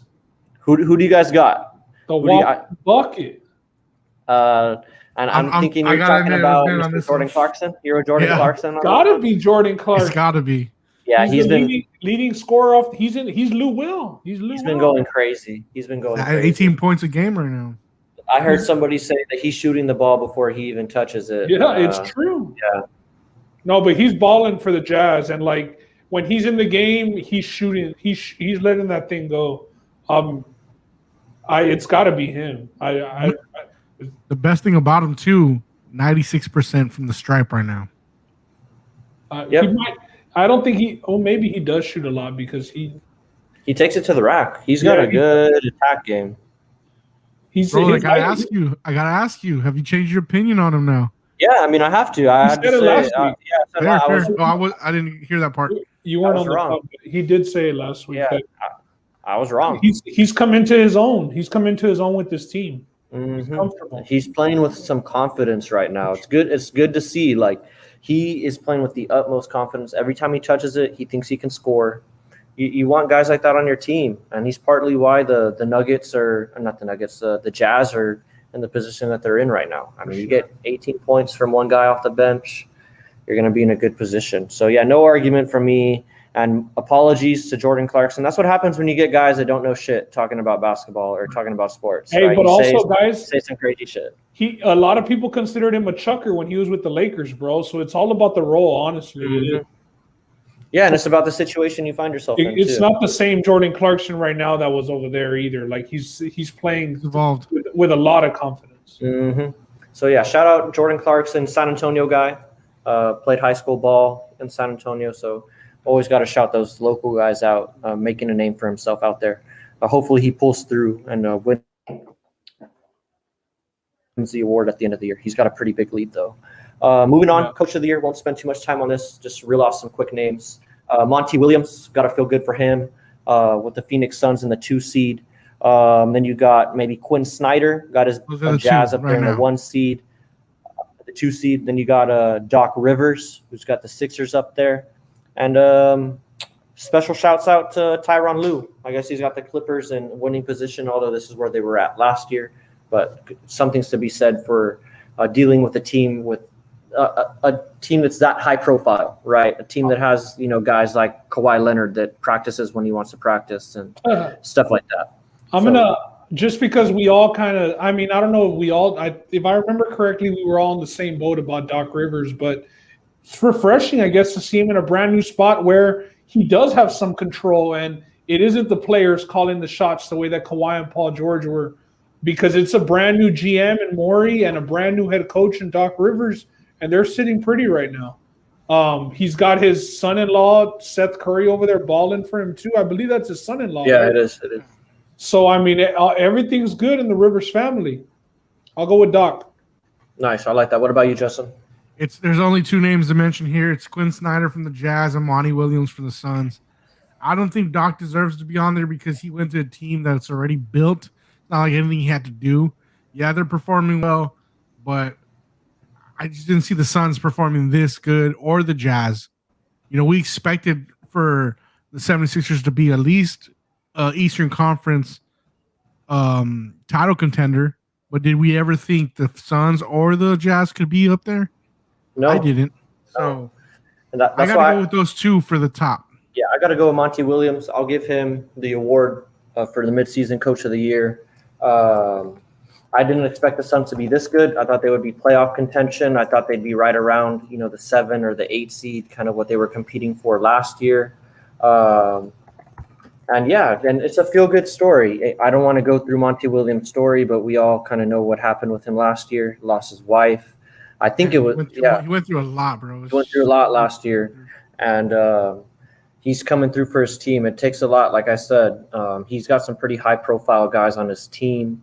The NBA, man, like it's its own beast. When you get, there's 5 players on the court at any time. So, to me, the NBA is the sport that can be affected by 1 or 2 players more than any other game that there is. So, what I'm trying to get at is here, the players have a lot of freaking power in the NBA, right? The players have a lot of leverage. I know we always talk about the organizations having the leverage and whatnot, but the players have a lot of leverage in the NBA.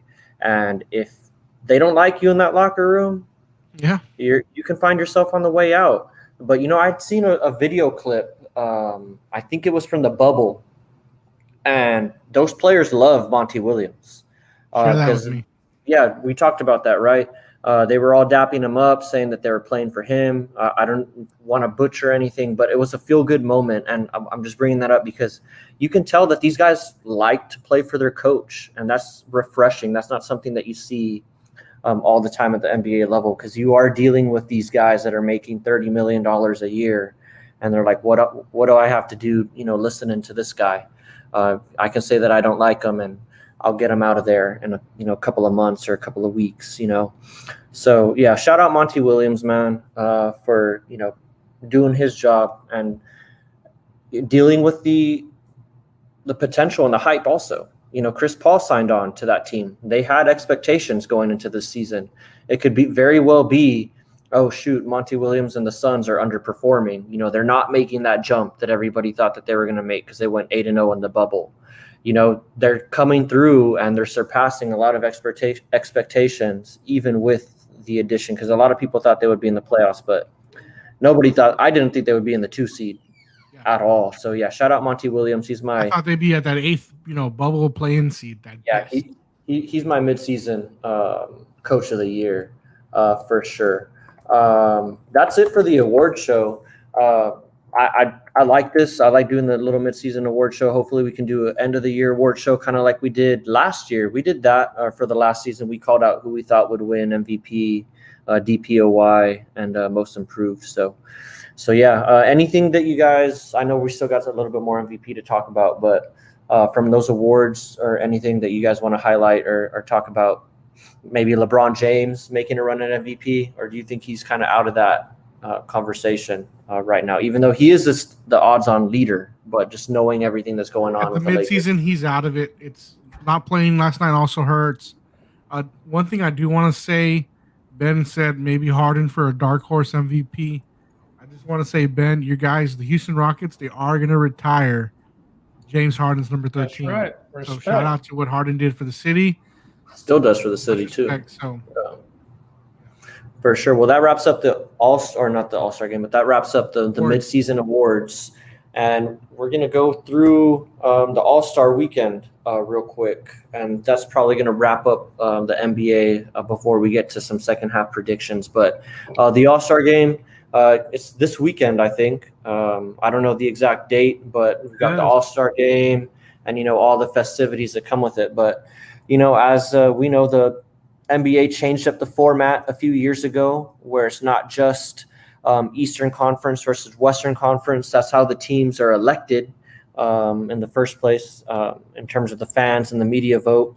But when the players and the teams get together, they do kind of like a pickup game style. They have 2 captains, and they go down the list of players and they pick.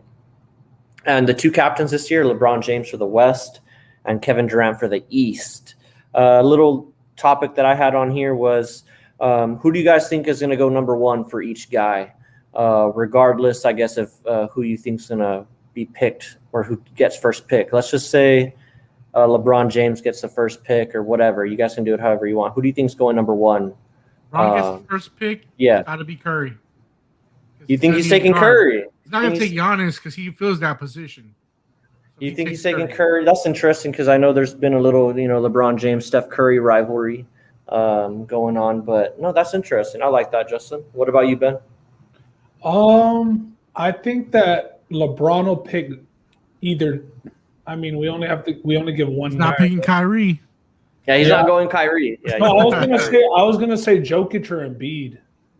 Okay, I like that. I'm gonna have to go with actually, you know what? LeBron James gets the first pick. I'm saying he's taking Luka Doncic. I think that's where he's gonna go with this one. Fair. He's gonna take Luka. Yeah, take another guard. Kyrie, I think, could get picked pretty high. I'm pretty sure he's going to end up with Kevin Durant. Harden or Kyrie as his first. Yeah. One of the two. Let's see here. That's really all I wanted to talk about in terms of the picks, just who we thought would probably go number one. And then I just want to run through nobody has Kyrie ending up on LeBron's team, right? No, I don't think so. I think we're going to get a Kyrie ISO-ing or asking You don't think maybe LeBron will pick Giannis first? No, they play the same position, sort of. So it's positionless basketball nowadays, Justin. I just don't see it. I don't think Giannis and Harden. With the guard that can shoot him back into the game if they get down. I do see Giannis ending up on LeBron's team, though. I don't think he's going to end up with Harden and Kevin Durant or Kevin Durant and Harden because I think Kevin Durant's going to get Harden on his team. And, they have a little bit of history there. But moving on, All-Star Weekend. It's not just the All-Star game. They're still, despite everything that's going on, they're having the Rising Stars game. They're having the three-point shooting contest, the dunk contest, the skill showdown. I just wanted to give a quick shout-out to the Rising Stars game. That's headlined by Zion Williamson. LaMelo Ball got elected to the roster for Team USA. Anthony Edwards is up there. Tyrese Halliburton is there. Tyler Herro, Keldon Johnson, shout out to Spurs. And John Morant, Michael Porter Jr., and Zion and Wiseman are the U.S. roster. And the World Team roster, R.J. Barrett, since he's Canadian, ends up there. Mm-hmm. Dort is on there. Shout out Rui Hachimura. He's on there for the Wizards. And I don't know a lot of these other guys. Denny Avdija from the Wizards is on there too. This looks like the U.S. is going to run through the World Team roster on this one. I don't think it's going to be a close game should everybody play. But moving off of that, just wanted to give a quick shout out to the Rising Stars. Let's get to the fun stuff, guys. I love All-Star Weekend. I know a lot of people have been saying the dunk contest isn't what it used to be, but very few things get me excited other than, All-Star Weekend. I love All-Star Weekend. It used to start on Fridays for me watching the celebrity game, and I get excited for all of that stuff. So it wouldn't be right if we skipped over this. So going to start with the skills challenge. That's going to be on Sunday. This is going to be prior to the tip-off of the All-Star game. So it's going to be at 5:30 on TNT. The participants, you got Robert Covington, Luka Doncic, Chris Paul, Julius Randle, Domantas Sabonis, and Nikola, and I'm just kidding, and Nikola Vucevic. I was making fun of Shaq there. Why is he in there? I don't know. They got to have bigs in there every year. Bigs and smalls. Yeah. So remember one time, Karl Anthony Towns won. Bro, I mean, if Luka doesn't win this is Chris Paul's game right here. I don't know if he might pull his hamstring swerving through them cones. I'm thinking. Yeah, I think it's Luka or Chris, but Robert Covington might lose the ball dribbling it, fam. Like, what the fuck is he doing in there? You don't want that guy putting the ball on the floor. Maybe that'll be not part of the skills challenge. Him and Vucevic. I mean, yeah, that's weird. That they could post some pretty high scores in terms of the time that takes for them to get through that obstacle course. But I'm going with Luka on this one. think it's going to be fun. For me, it's probably between Luka and Chris Paul. Whoever knocks down the three. Yeah. 3-point shooting contest. Devin Booker, Jaylen Brown, Steph Curry, Zach LaVine, Donovan Mitchell, and Jason Tatum. It's a pretty star-studded list there. Who do you guys got? I'm going to ride the hype. I'm going to go with Zach LaVine. Okay. He's a guy that can get streaking. I know he's hit He about like 9 before. Yeah. I'm just gonna go with who I like the most off this list as a player who I cheer for more. Booker. Roland, who you got? Who'd you say, Justin? I didn't hear Devin you. Booker. I just out of the list, I cheer for him out of all of this stuff. He became a fan when the Suns beat the Lakers a couple nights ago. This list, man, you know what? I'm gonna go with Steph Curry. I think he's another one of those guys. I know people don't use the word streaky with him too much, but once he gets going, he can get going. And I like Steph Curry here. So that's where I'm going on 3-point shooting contest. I want to see what the odds are. I should have brought the odds up, but anyways, the dunk contest. I don't know if I got this right. There's only 3 guys. This one's taking place during halftime of the All-Star game. Anthony Simons from the Blazers, Cassius Stanley from the Pacers, and Obi Toppin. I'm going with Obi. I'm gonna take Cassius Stanley. He's a high flyer. He's gonna make a name for himself in the league this Saturday or Sunday. Obi Toppin lives above the rim, and the dude can throw down. But I'm gonna tell you what, I am super disappointed in this dunk contest because I wanted to see, especially after seeing that dunk Anthony Edwards threw down on that one dude. I wanted him in this contest. The dude is an athlete, physical specimen, and I thought he should be in this contest. Yeah, I'm surprised that they didn't get him in there, and that's a good point, Justin. I thought of all the rookies, he's the guy that had the biggest case to be in the dunk contest. Justin. But Obi Toppin's a high flyer. I think he can make a name for himself. Big men typically don't fare well in terms of winning the contest. I think Dwight Howard is the last big man to win it. There's what I will say is there's no rookies in any of this stuff, is there? Oh, Obi Toppin and Simmons are the rookies, right? Yes. No, Simmons is a second-year player. Cassius Stanley, I think he's a rookie. Cassius and Obi are the rookies. But yeah, that wraps up the All-Star weekend. What contest do you guys look forward to the most? I'm going to move around a little bit. I just need to get a charger. I'm going to say with these names, it's got to be 3-point contests. I mean, these are all snipers. You got to go with that one. So this year, that's what you're looking forward to the most. But historically, what do you guys like? Historically, it's always done. It's been the dunk contest. But they robbed Aaron Gordon all those years. That's why nobody wants to join anymore. Yeah, that was the way that they did Aaron Gordon was dirty, man. Honestly, I wasn't I didn't like that. But yeah, the dunk contest has always gotten me the most excited. But yeah, it should be fun. I know we have our opinions about the All-Star game and whether or not it should be played, but it's whatever. And wrapping up the NBA segment this week has been a little bit of a long one, but we have to get through it. Our second half predictions. Let each of you guys give your take on your team, the Rockets and the Lakers, and then let me know who you think's going to win the title at the end of the year. Ben, I think you should get through your team quick, so we'll start with you. We're going for the number 1 pick is what we're doing, I guess, at this point. I don't know, man. We'll see what happens when Christian Wood comes back, but we haven't won a game since he's been out. So right now we're sitting at like the second worst record in the NBA. Our first rounder this year's top 4 protected. So I think that's going to play a big factor into the second half of the season. But if the Rockets could add Cade Cunningham, that would be nice. That's what I'll be rooting for. Okay. What about you, Just? A little bit more difficult. Real simple here. Everything is contingent on Anthony Davis. If he's healthy, we're going to be fine. We'll be back in the driver's seat moving forward. I think I'll even go out to say that we'll be in the finals. If he cannot remain healthy, we're in trouble.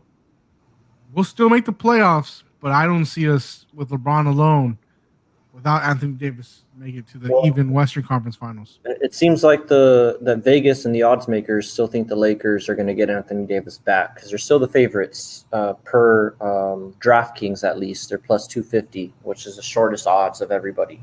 So you got the Lakers contingent on Anthony Davis. winning the title. So that's your kind of what you're looking for.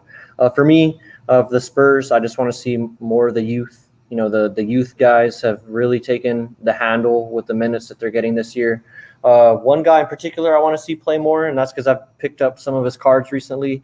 And a guy that I was looking at before the season, Luka Samanic. I want to see him play a little bit more. He's the guy that the Spurs really haven't had a guy like him really ever. I want to see him start taking more of Rudy Gay's spot. That's Spurs Twitter. That's a guy that they want to see flipped out for Luka. So I'm going to go with Spurs Twitter and say Luka Samanic over Rudy Gay moving forward. And I want to see the Spurs make a push in the playoffs. I want to see them win. Like I said last week, I think the Spurs will win a playoff series this year. But to win the title, I already told you guys in the power rankings, Brooklyn Nets, baby. City that never sleeps. I got James Harden winning his first title and getting that stigma of not being able to win off of his name. Do you think that they give him the KD treatment and look at it a little less because of the big three? You know, he's not going to get a lot of MVP love. Absolutely. The cool thing has always been to hate on Harden, so he might get it worse than KD, to be honest. But I wanted to bring this up a little bit, and we'll talk about it before we end the segment. But you brought up an interesting point, Ben, because I've seen a lot of this on Twitter lately, and it's kind of annoying because, and again, I don't want to sound like one of these guys that's been like, oh, I've always been on this side or whatever, but I've always kind of been a James Harden fan. I like, you know, he's been on the Rockets, played against the Spurs, but I'm appreciative of his style. But I've seen a lot more people coming around to James Harden. Oh, yeah. What do you have to say about that, Ben? It's easy. It's just a change of scenery and the way that the media drives it. That's it. Like, now everybody who hated James Harden can now like, oh, wow, you know, like, damn, he's actually good. He's really good. You know what I mean? Like, yeah, fool, he averaged 36 and didn't win the fucking MVP. That's how bad he was hated on, and now it's all fucking changing for a change of scenery. I don't know. It's not so much the change of scenery. It's not that. Well, he's playing the exact same style of basketball. The reason why people are not hating him as much is because he's no longer the number one and only option on the team. Now he's mixed with other superstars. He's like the number one. So the hate gets spread amongst the three. That's the real reason. There's no hate towards them though. Like, it's there's hate, bro. You go on Twitter, you see hate. Now the hate is on Kyrie. I was gonna say the scapegoat's Kyrie now. Yeah, it's off the court shit, but there's nothing to hate on the court. I mean, if they're hating, but you can go on Twitter and you can find plenty of hate. Like Roland said, people are starting to like Harden now, and they can, his style is so nice and it's enjoyable. And he said, I'm doing the exact same thing I was doing in Houston. He is. Mm-hmm. But yeah, that's the NBA segment. We always have a lot of fun talking NBA. Definitely looking forward to talking about it the rest of the year. But yeah, man, it's heating up, and hopefully we have a good all-star break. Hopefully nobody gets sick with coronavirus. That's like the biggest thing for me is I just don't want I don't want anybody to get sick, but you don't risky, man, want a lot of people can go out real fast. You don't want a star-driven league to lose all of its stars. So hopefully everything goes by swimmingly. Hopefully they're not partying out there. It's crazy because it's in Atlanta, but we'll see. But yeah, that's it for the NBA. All right. So we got UFC 259 this week, man. In my opinion, this is probably the best card of the year so far. I know it is only March, but we've got 3 title fights. We've got some pretty big names. Let's start at the top. We got Jan Blachowicz. Just saw him, take the title from Dominic Reyes. He's a plus 180 underdog as a champion. And we got Israel Adesanya moving up to the 205-pound division to try and become a double champ. He's coming in as a minus 230 favorite. Guys, do you agree with the line? How do you see the fight going down? What's up? I agree with the line. I think a lot of it, has to deal with just the perception of Izzy Adesanya and, his fight style. He's considered, one of the pound-for-pound guys in the UFC right now. And I think the line is fair. It could be for, I don't think I've heard one person take Blachowicz, but the line could be a lot steeper. I'm not saying it should be, but hypothetically it could be. I think it would be steeper if this weren't, Izzy's first fight. I think At there's a little bit of 205. I think there's a little bit of a discount because it's his first fight at 205. But Blachowicz, this is a guy that I have the utmost respect for. But you just have to look at it. Prior to his little run that he's gone on recently, he was kind of like don't want to say no name, but not a lot of people had Journeyman. a journeyman. Not a lot of people he was thought on that the he was verge of getting cut. Yeah, not a lot of people thought that he was about to embark on the run that he went on now. He did knock out Luke Rockhold, as we all have seen. Everybody, he has a glass jaw, and it looks like everybody can get a hit off on him now. And Dominic Reyes, who everybody thought kind of took Jon Jones to the brink, and he made quick work of him. So yeah, Blachowicz got to give him the props, but I'm going with Izzy here. Don't disagree with Vegas being giving him a steep favorite as the odds. Excuse me, fumbled my words there. Yeah, I like many things. I mean, obviously in MMA there is only money lines, and sometimes 2-to-1 odds aren't that bad of odds. Yeah, they're cheap. This isn't basketball. This is a fight. So Israel Adesanya, I mean, he hasn't lost in the UFC so far. He is making the jump at these odds. I mean, we've seen his odds up north of 3-to-1 on some of his last couple of fights. So Blachowicz is the champion. I see one path to victory for him, and it's catching him. I mean, we saw Izzy get a little bit touched up in that Kelvin Gastelum fight, but I mean, if he gets touched up like that with Jon's power, I could see it ending that way. That's the only way I see it ending. I think it's either Jan Blachowicz by KO. I don't know what the number is on that, or just Izzy to win. Minus 230 is not bad. I also have Izzy winning and becoming the double champ. Yeah, Izzy by careful decision for me. Ben, you did say that Izzy did get touched up on Gastelum, but that's because Gastelum has hand speed. You don't see hand speed from Jan Blachowicz. The other thing is the power that Jan Blachowicz has are guys that are Luke Rockhold coming up from middleweight, Ronaldo Sosa when he was coming up to light heavyweight, again another middleweight. Blachowicz used to fight in the middleweight division. Dominic Reyes, that was a legit, but he's not a knockout artist by any means. 27 fights, only 8 knockouts. So he's not really the knockout artist. Maybe he has become somewhat of a knockout artist, but I can't put a lot of weight on it. My guy Luke Rockhold lost to him, but Luke Rockhold now glass chin. right. It's not the same. So, and before it was Luke Rockhold, it was Thiago Santos, a guy who is, I wouldn't say as fast as Izzy, but a guy who can really mix it up with kicks and punches. He lost. And this was at middleweight. So Jan had to move up to light heavy because he was a failed middleweight. Right. This is just another middleweight fight for me at a different weight class. Izzy's going to outclass him. He'll counter perfect. And it'll be a careful decision. We're going to see Izzy not be the aggressor because that's not his game. He plays very, very smart in the octagon. He didn't buy into any of Yoel Romero's game. He said, you know what, that's fine. You want to sit, you can sit. I'm going to counter. And he's the best counter at that division, at the middleweight division. So I expect the speed to translate. He has said, don't be shocked if I come in only weighing 193 at weigh-ins. Yeah. So he's not going to change up the game plan. It's Izzy by decision, careful decision. Izzy gets it done. Quick question, or 2 questions that I have. One's related to this fight.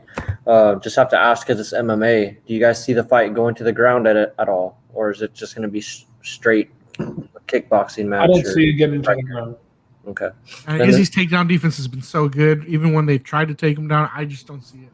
And then second question that I have is just a little bit of fantasy matchmaking. Does this do anything for Izzy versus Jon Jones? Or do we think that fight's shipped and sailed? It's not going to happen because Jon Jones is moving on to heavyweight and looks like he's getting closer to a fight.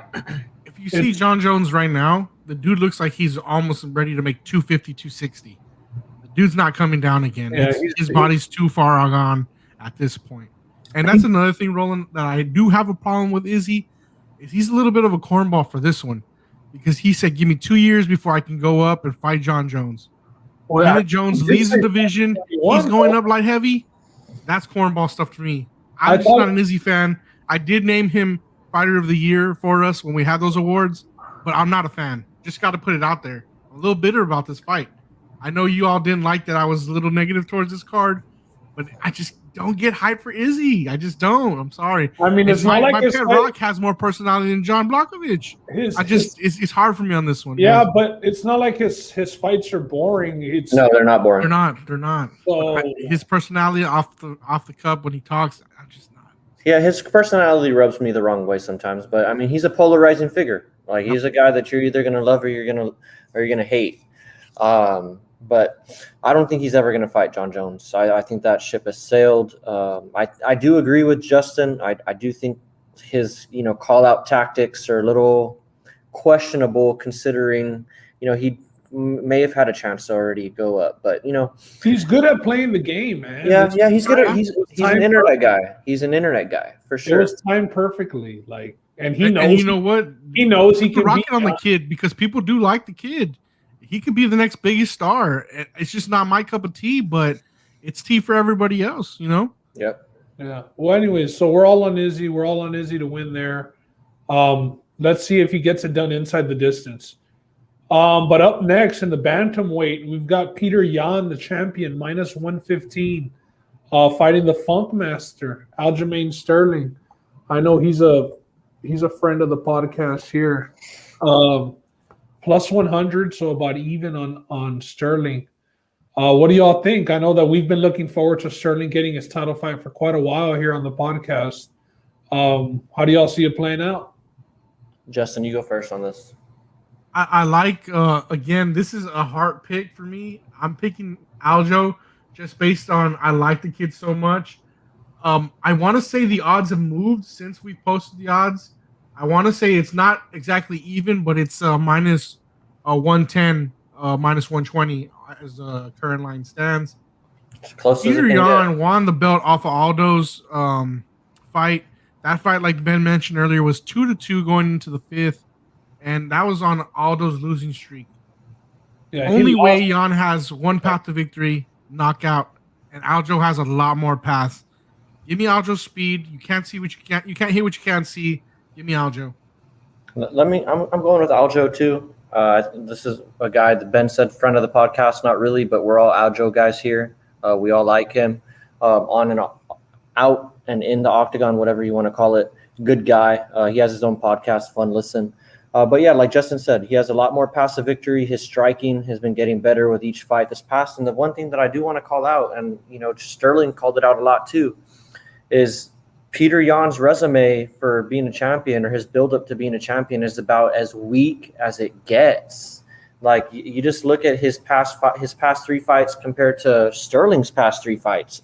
It's not even in the same breath, in my humble opinion. I mean, Jimmy Rivera, Uriah Faber, Jose Aldo versus I think Sterling has. Munoz, Sanhagen, Munoz, and Jimmy Rivera, and Cody Stamen before that.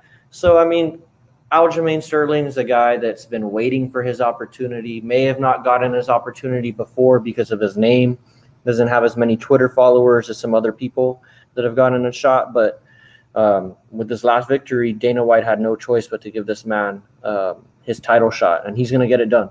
So, yeah, let's go with Aljo. Where's he? He's fighting out of New York. He's part of that Sarah camp, right? Yeah, Longos or Weidman Sarah MMA. There you go. But, yeah, I have to agree. I just think that the length and the movement, I think that Aljo's going to find a way to get Yan down to the ground. I know Yan is experienced on the ground, but we just haven't seen it yet. His resume, like both of y'all pointed out, those are guys who are past their prime that he beat. A lot of the guys.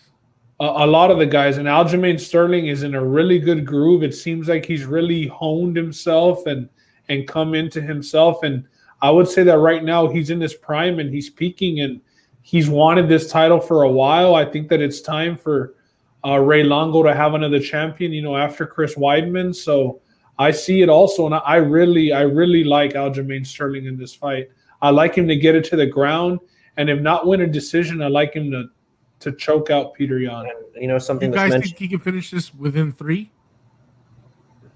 I don't know. I'm just happy it's a 5-round fight because I think Sterling has better cardio. I know that we saw Jan come on late against Aldo, but Sterling keeps the pace. Aldo faded, and Jan, overcame that. Sterling is not going to fade. And it always has to be mentioned with these fights. They're at the apex. They are in the smaller octagon, and yeah, I think point. that benefits Sterling.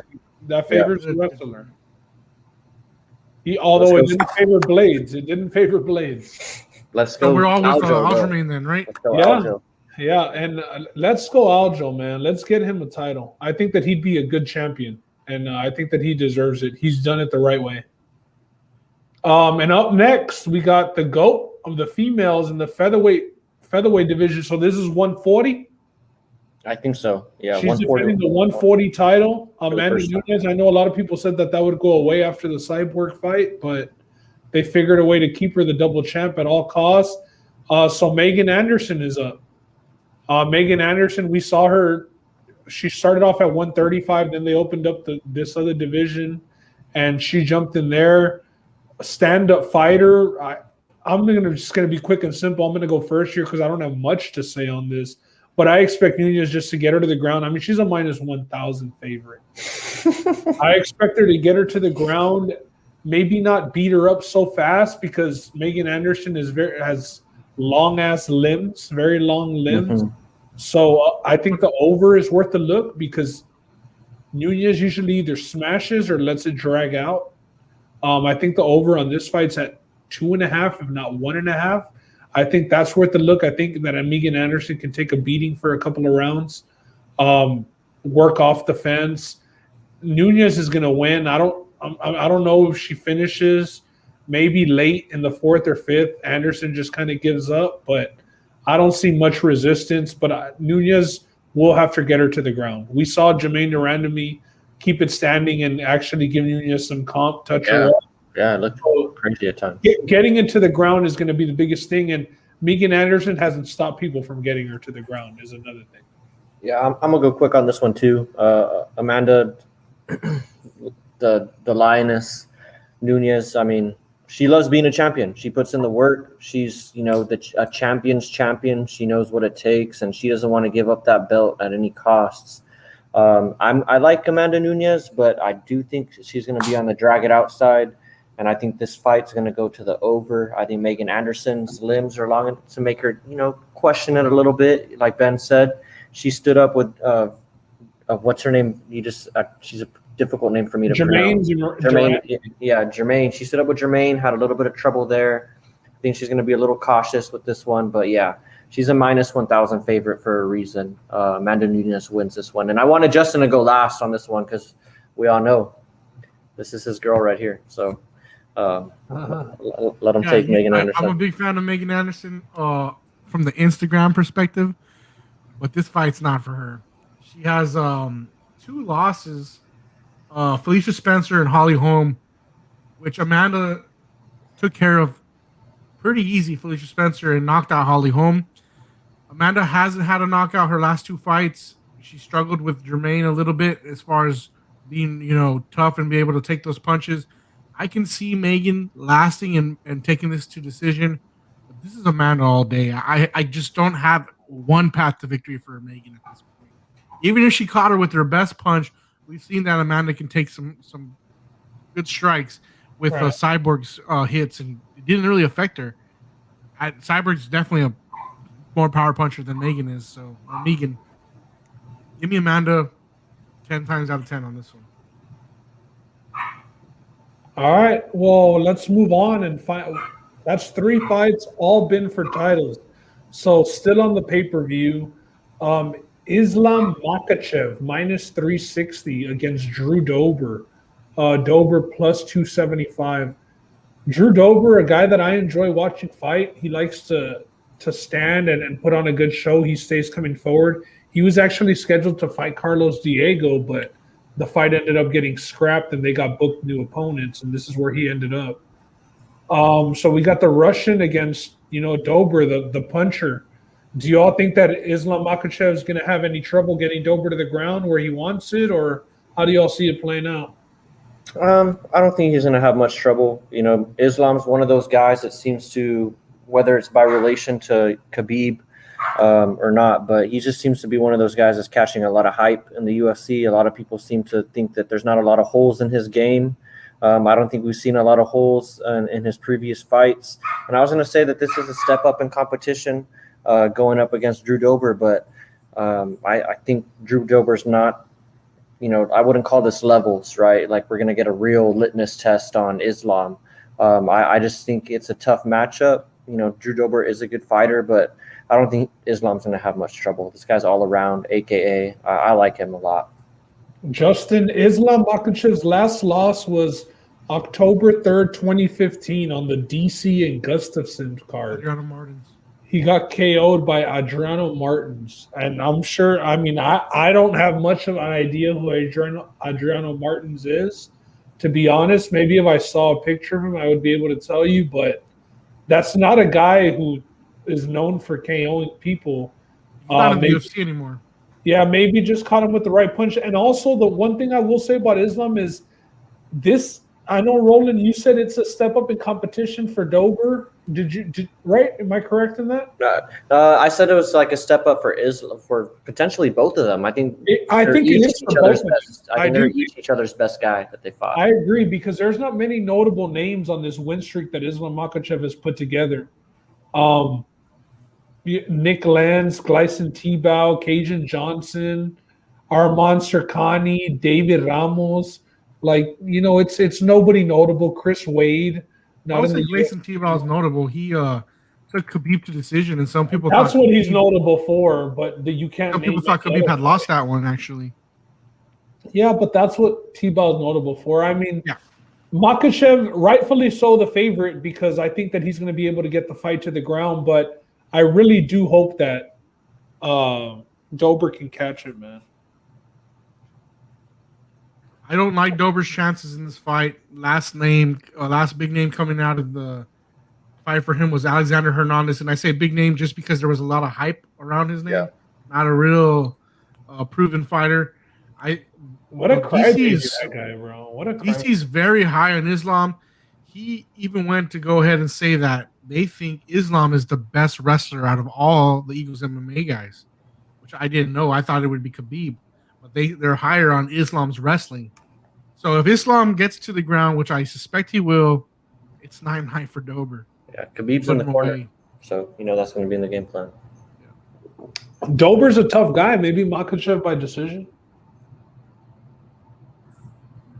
Is that wins, I don't think there's one more. There's one more main card after this, right? There is, yeah. Santos. Alexander Rakic comes in as a -167 favorite against Thiago Marreta Santos. Santos, a guy that we saw go toe-to-toe with Jon Jones, right? When he tore his ACLs and all that shit. Or both his ACLs. And he got a win over Jan Blachowicz. Right, earlier in his career, right? Who did Santos lost in the comeback fight after his ACL? Glover Teixeira just whooped him on the comeback. Yeah. Oh, Glover. He called it a warm-up fight. And Glover's actually here as a backup in case Jon or Izzy don't make weight. I did see that. Glover flew out to be I know that. That's interesting. Yeah. Glover did make quick work of him. So, maybe those ACLs in that fight against Jon Jones took a lot out of Thiago Santos. How do you all see it playing out? Justin, you go on this. If it's exactly like last time, he looked terrible against Glover. Yeah, I don't see it well for him. I think this line is very fair. Rockets coming out a big knockout over Anthony Smith. No, decision. But he did lose to Volkan Ozdemir in a decision before that. But right now, I'm going to go with a Rocket on this one. Alexander Rakic. I'm going to go with... I was going to say, Roland, I tend to side with that Thiago Santos is shot. What do you think? I think he might be shot. I think a lot of guys, you see what happens when they have a war that they go through, and and what happens after that. Some guys are able to recover, some guys aren't, and then like Justin said, you add in the ACL tear, he might not ever really get back to what he was before. And these are guys that they rely on a lot of quick movements. Thiago Santos is one of those guys that was thought to be like one of those new breed light heavyweights. super athlete kind of guys. So I think he might be shot. I like the Rocket in this one. Someone's going down. I think both these guys fight for that. So I'm looking forward to this matchup. Yeah.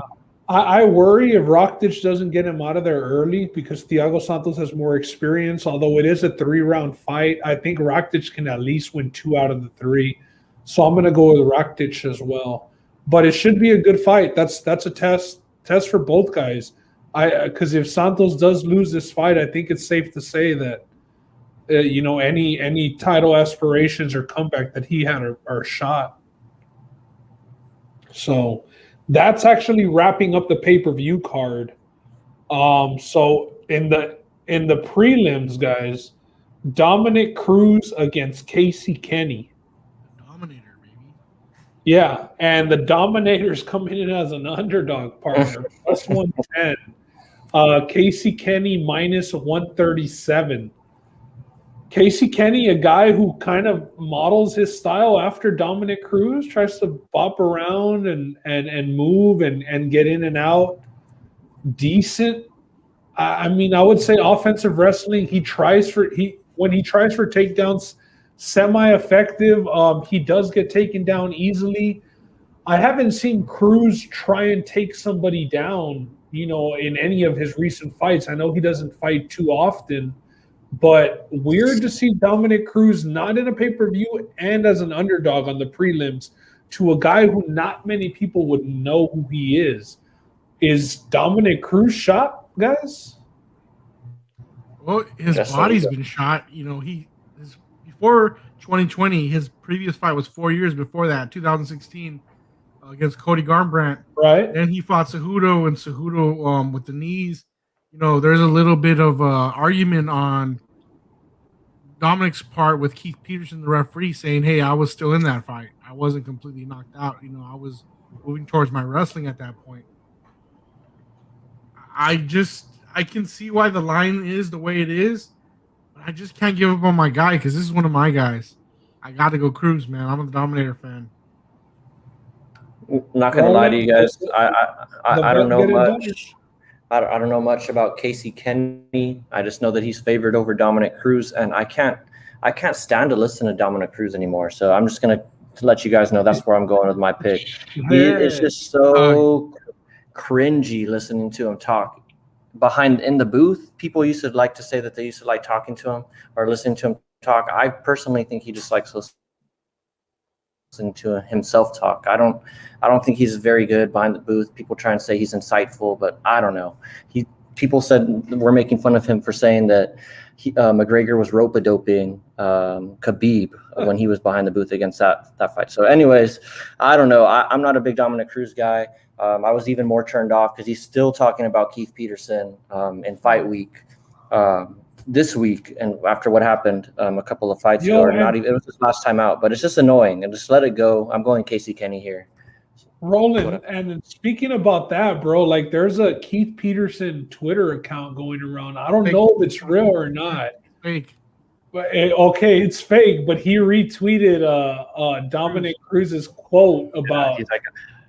He said, "Yeah, I don't ref prelims."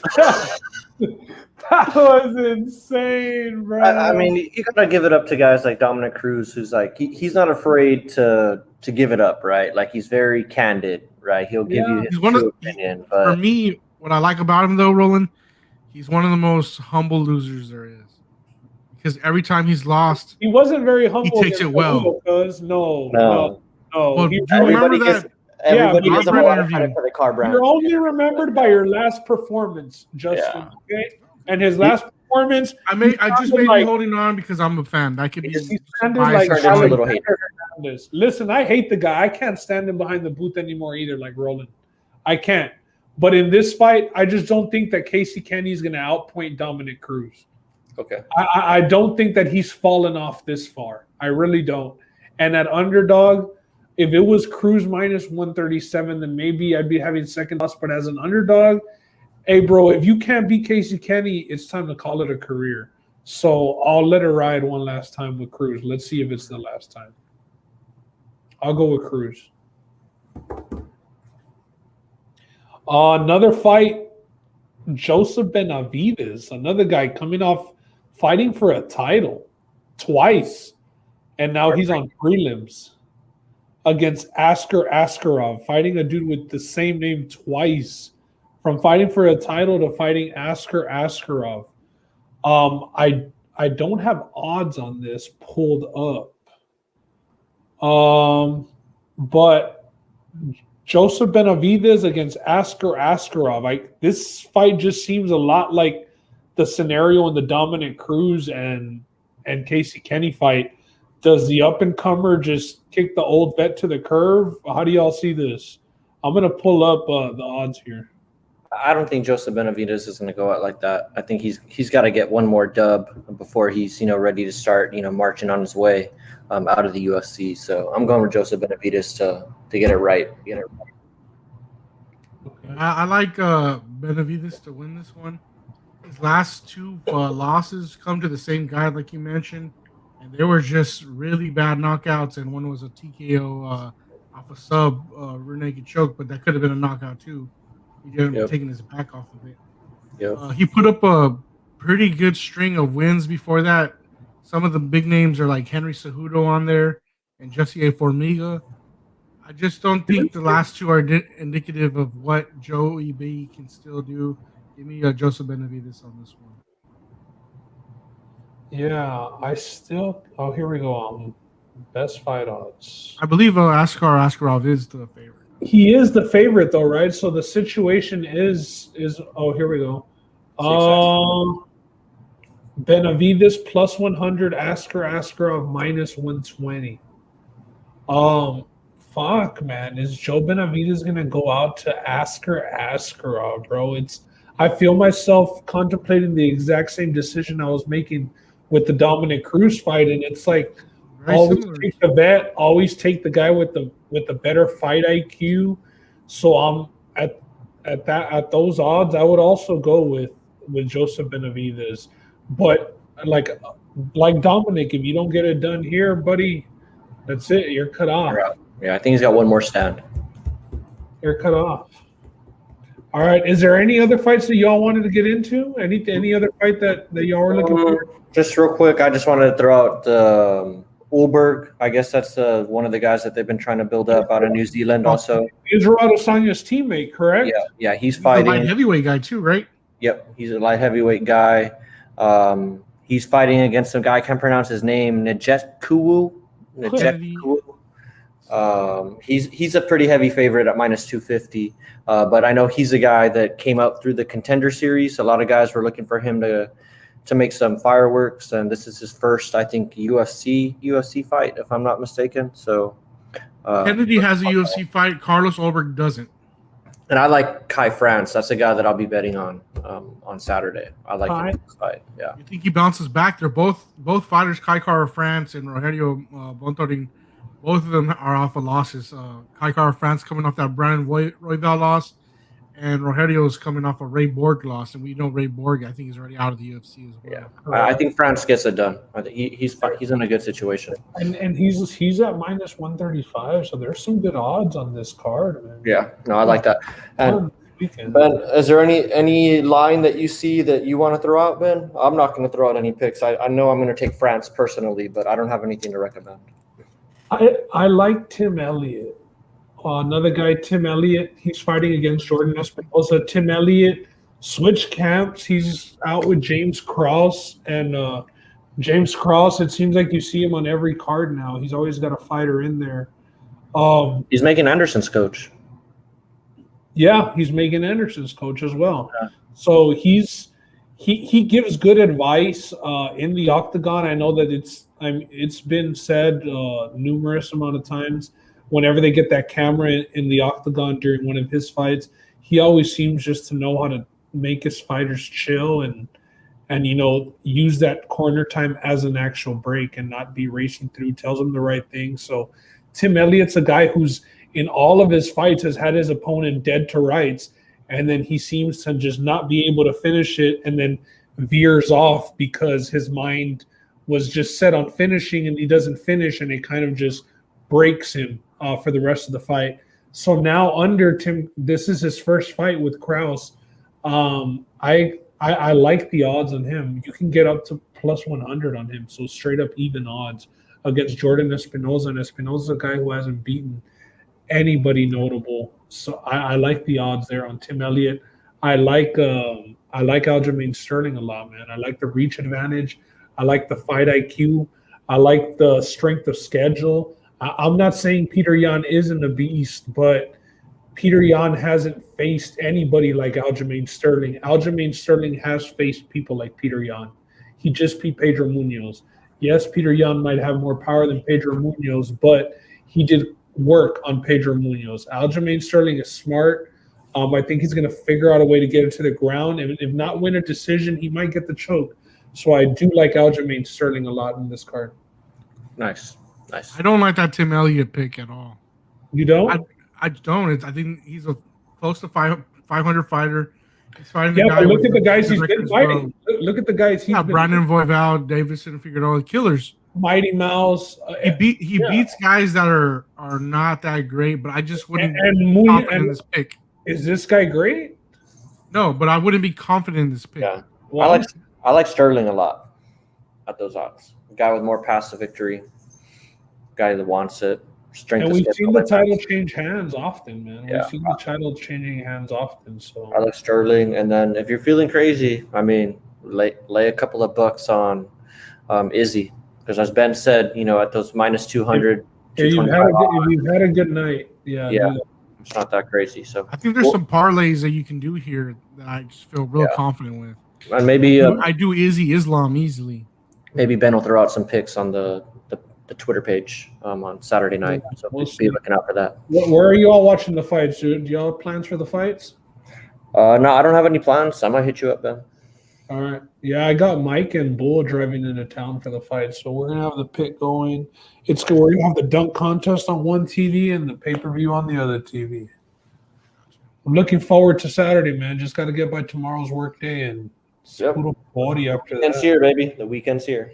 Yep. Just anything before we get out of here? I don't know exactly where I'll be watching the fight. I do have some plans for tomorrow that I'm pretty excited about. I don't know if you guys are fans, but Coming to America Part 2 releases tomorrow, so I'll be on that. On Amazon, right? Yeah, on Prime Video. Yeah. Hey, Roland, is Drake releasing a record or a whole album tonight? It's a one record tonight. Oh, okay. So one track? Hours. It's one track tonight? Yeah, it's one track. I've kind of lost excitement for the album, but we'll see what the song does. You're pulling an all-nighter, boy. Stop it. We'll see. 11 o'clock on the East Coast. Or send me the link when you get it. 11 o'clock Central. Yes, sir. Well, do you guys have anything else? That's it, man. About to eat some dinner. All right. See you guys later. Later. I'm supposed to be the franchise player, and we're in here talking about practice.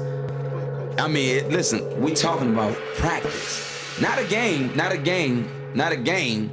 talking about practice. Not a game. Me. Bam, bam. Me, man. Not a game. Slap that like she scored 30. We talking about sports. I mean, what we even talking about, man? We talking about sports here.